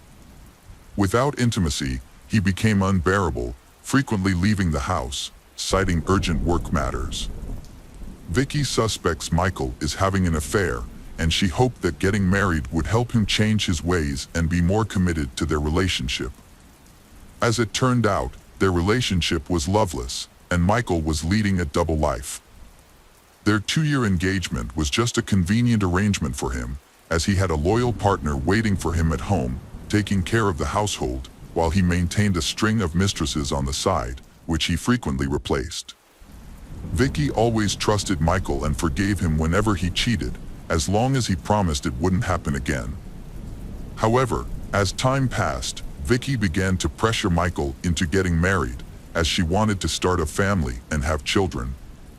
Her parents also brought up the topic frequently, but what really pushed Michael to consider marriage was the insistence of his own parents, whom he didn't want to disappoint. Michael's parents adored Vicky, thinking she was perfect for their son. They constantly asked and they would tie the knot and give them grandchildren. With the help of his parents, Michael and Vicky organized a grand wedding, complete with a white dress, limousine, and a beautiful ceremony. The newlyweds appeared to be in love and happy, with a long life ahead of them. After the wedding, they settled into a large, cozy house in a prestigious area of Warrington, close to Michael's parents. Despite their marriage, Michael didn't truly love Vicky. It was more of a way to appear normal to others. Vicky never expressed her concerns about Michael's unusual behavior and frequent infidelity, allowing him to freely change partners. Meanwhile, Michael's career was thriving. He received a promotion and a significant salary increase after being transferred to a new office. His direct supervisor was Carrie Hall, the head of administration at Phones for You. Carrie was a decade older than Michael, divorced, and raising her son independently. Despite her tough exterior, she was attractive, well put together, and strong-willed, as her position demanded. For a while, she ignored Michael's subtle advances, but to him, her indifference was a signal to take action. Michael set out to win over Carrie, using his natural charm and eloquence to capture her attention. After about a month, Carrie reciprocated his interest, and they began a regular affair, meeting in hotel rooms. Their relationship was intense and passionate, with a focus on experimentation and exploration. Carrie, a confident and mature woman, was flattered by the attention of the younger Michael. She was aware that Michael was unlikely to end his marriage for her. Michael, on the other hand, was eager to explore his desires with Carrie, which he felt he couldn't express with his wife. He would often lie to his wife about working late or attending corporate events, while confiding in Carrie about his unhappy marriage and his desire to divorce. However, he never made any concrete moves to end his marriage. The affair lasted for over a year, with Carrie seemingly content with the arrangement. She made no demands from Michael to leave his wife and was satisfied with their clandestine meetings and the excitement they brought. Carrie's behavior changed as she started dressing more conservatively, covering her body with long sleeves and high-necked clothing, a departure from her usual style that highlighted her athletic build. Carrie confided in her close friend about her lover Michael's extreme intimate experiments, which often crossed a line. She showed her friend the evidence, a bite mark on her chest and bruises on her neck from his intense grip. There were also marks on her wrists from the ropes he used to tie her up, giving him complete control. The friend was alarmed and urged Carrie to report the incidents to the police, but Carrie refused, explaining that the acts were consensual and Michael usually warned her about what he was going to do. However, the intensity of the experiences often got out of hand.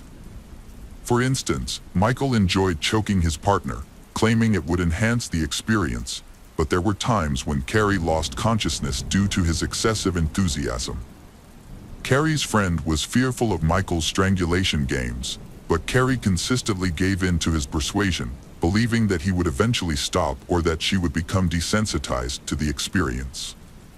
Sadly, neither Carrie nor any of Michael's mistresses made any attempt to stop his cruel and painful experiments. Vicky had suspicions about her Michael's infidelity even before they got married. She believed that her love and care could change him and make him a devoted family man. However, after the wedding, his cheating continued and even worsened. When Michael denied his infidelity, Vicky decided to investigate on her own. One night, while Michael was asleep, Vicky checked his phone and found numerous intimate conversations with other women, including Carrie. She was shocked to discover that Michael had exchanged explicit photos with some of these women. The discovery was devastating for Vicky, and she packed her bags and temporarily moved in with a friend. Vicky kept her situation a secret from her family, fearing their reaction. She was afraid that her religious relatives would pressure her to get a divorce if they found out about Michael's adultery. Despite her heartbreak, Vicky still loved Michael and didn't want to give up on their marriage. Before leaving, she wrote him a heartfelt letter, confessing her love and telling him that he was the most important person in her life. Michael's wife had finally had enough of his promiscuous and decided to leave him. Before she went, she wrote him a handwritten note explaining that she knew about his cheating and couldn't take it anymore. She left the note on the refrigerator and gave him time to think about his actions, but made it clear that she wouldn't file for divorce just yet. Despite his wife's departure, Michael didn't seem to be particularly upset or remorseful. However, he did realize that he would miss having a quiet and submissive partner who took care of the household and tolerated his behavior. He decided to try to win her back and followed her to her friend's house, bringing a large bouquet of flowers. He apologized and begged her to return, promising to be faithful from then on. His wife, Vicky, wanted to believe him and decided to give him another chance. For a while, Michael made an effort to be more considerate and even came home for dinner. He deleted his correspondence with his mistress, Carrie, and changed his social media password to avoid suspicion. However, Michael's good behavior didn't last long. He soon started pursuing a new female employee, Karen Wilson, who was engaged to be married. Despite her initial reluctance, Michael persisted in his pursuit of her, and they began an affair. Meanwhile, he continued to see Carrie on the side, juggling multiple relationships at once. He became infatuated with a new woman and ended his relationship with 33-year-old Carrie Hall after 2 months, as he had grown tired of her. He told Karen a fabricated story about being unhappy in his marriage and claimed he was willing to leave his wife for her. Karen believed him, and they had an intimate encounter in the office. A week later, she ended her engagement, expecting Michael to follow through on his promise. Michael had no intention of divorcing his wife, Vicky, but he wanted to keep his new mistress. To keep her happy, he lied to her, telling her that he had already filed for divorce and was living with his parents. However, Vicky soon became suspicious that Michael was still cheating on her. she decided to take action and gathered evidence of his adultery. While Michael was in the shower, Vicky took his phone but found nothing incriminating because he had deleted all his text messages and changed his social media password. Undeterred, she waited until he fell asleep and then took his work laptop, where she found his social media account still logged in. There, she discovered messages between Michael and his new girlfriend, in which he professed his love and claimed to be divorcing Vicky and living with his parents. Vicky was shocked and took screenshots of the messages as proof of Michael's infidelity. She also found receipts for hotel rooms in his wallet. The next morning, she confronted Michael, presenting him with the evidence adultery. For the first time in their relationship, she lost her temper. Michael was taken aback and tried to apologize, promising it would never happen again. However, Vicky threatened to tell his parents about his infidelity, hoping they could talk some sense into him since she couldn't. Michael was enraged by his wife Vicky's threat to tell his parents about their problems. In a fit of anger, he slapped her. Vicky then got up and said she would go to his parents immediately, heading for the door. Michael caught up to her, grabbed a heavy jewelry box from the dresser, and hit her in the head twice, knocking her unconscious. He then strangled her with his bare hands until she stopped breathing. Feeling no remorse, Michael wrapped Vicky's body in a blanket, placed it in large garbage bags, and carried it to the garage. He quickly cleaned the house, packed up most of Vicky's belongings, and removed them. He then invited his lover, Karen, over, and they had dinner, had fun, and made love in the same bedroom where the murder had taken place. The next day, Michael ran off with Karen. He told his parents that Vicky had left him for another man, even showing them fake messages from Vicky's phone, which he had sent himself. He went to his parents' home, sobbing on his mother's shoulder, pretending to be distraught over his wife's supposed infidelity. Michael sent his parents-in-law messages saying that their daughter had left him for another man. He also told them to give her space and not to bother her. The messages claimed that Vicky had fallen out of love with Michael and had moved in with someone else. Her parents were shocked and tried to contact Vicky to hear her side of the story, but she refused to answer their calls, only responding with messages asking for time. Vicky's parents found Michael's story suspicious and went to his house to confront him.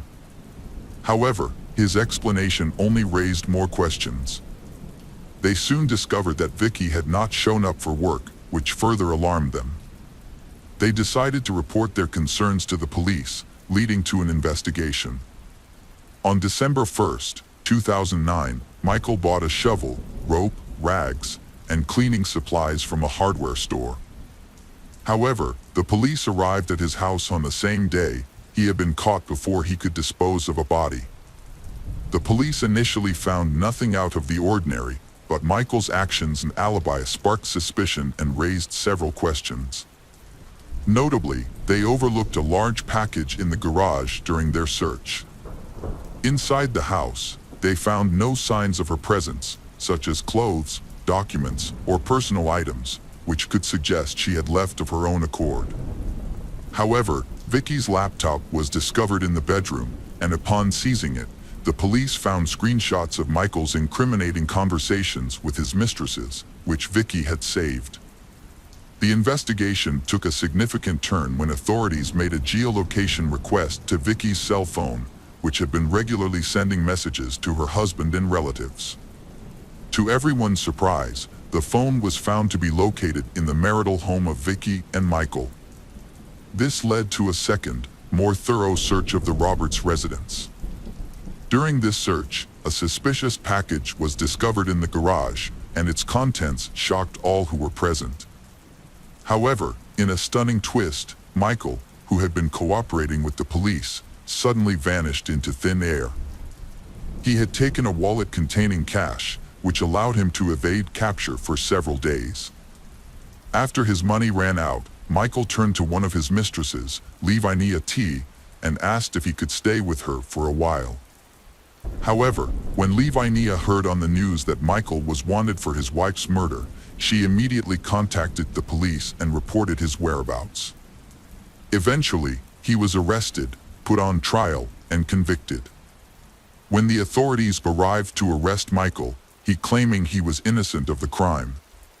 A man claimed that his wife died accidentally during a consensual sex game where she asked him to strangle her with a rope belt, but he lost control.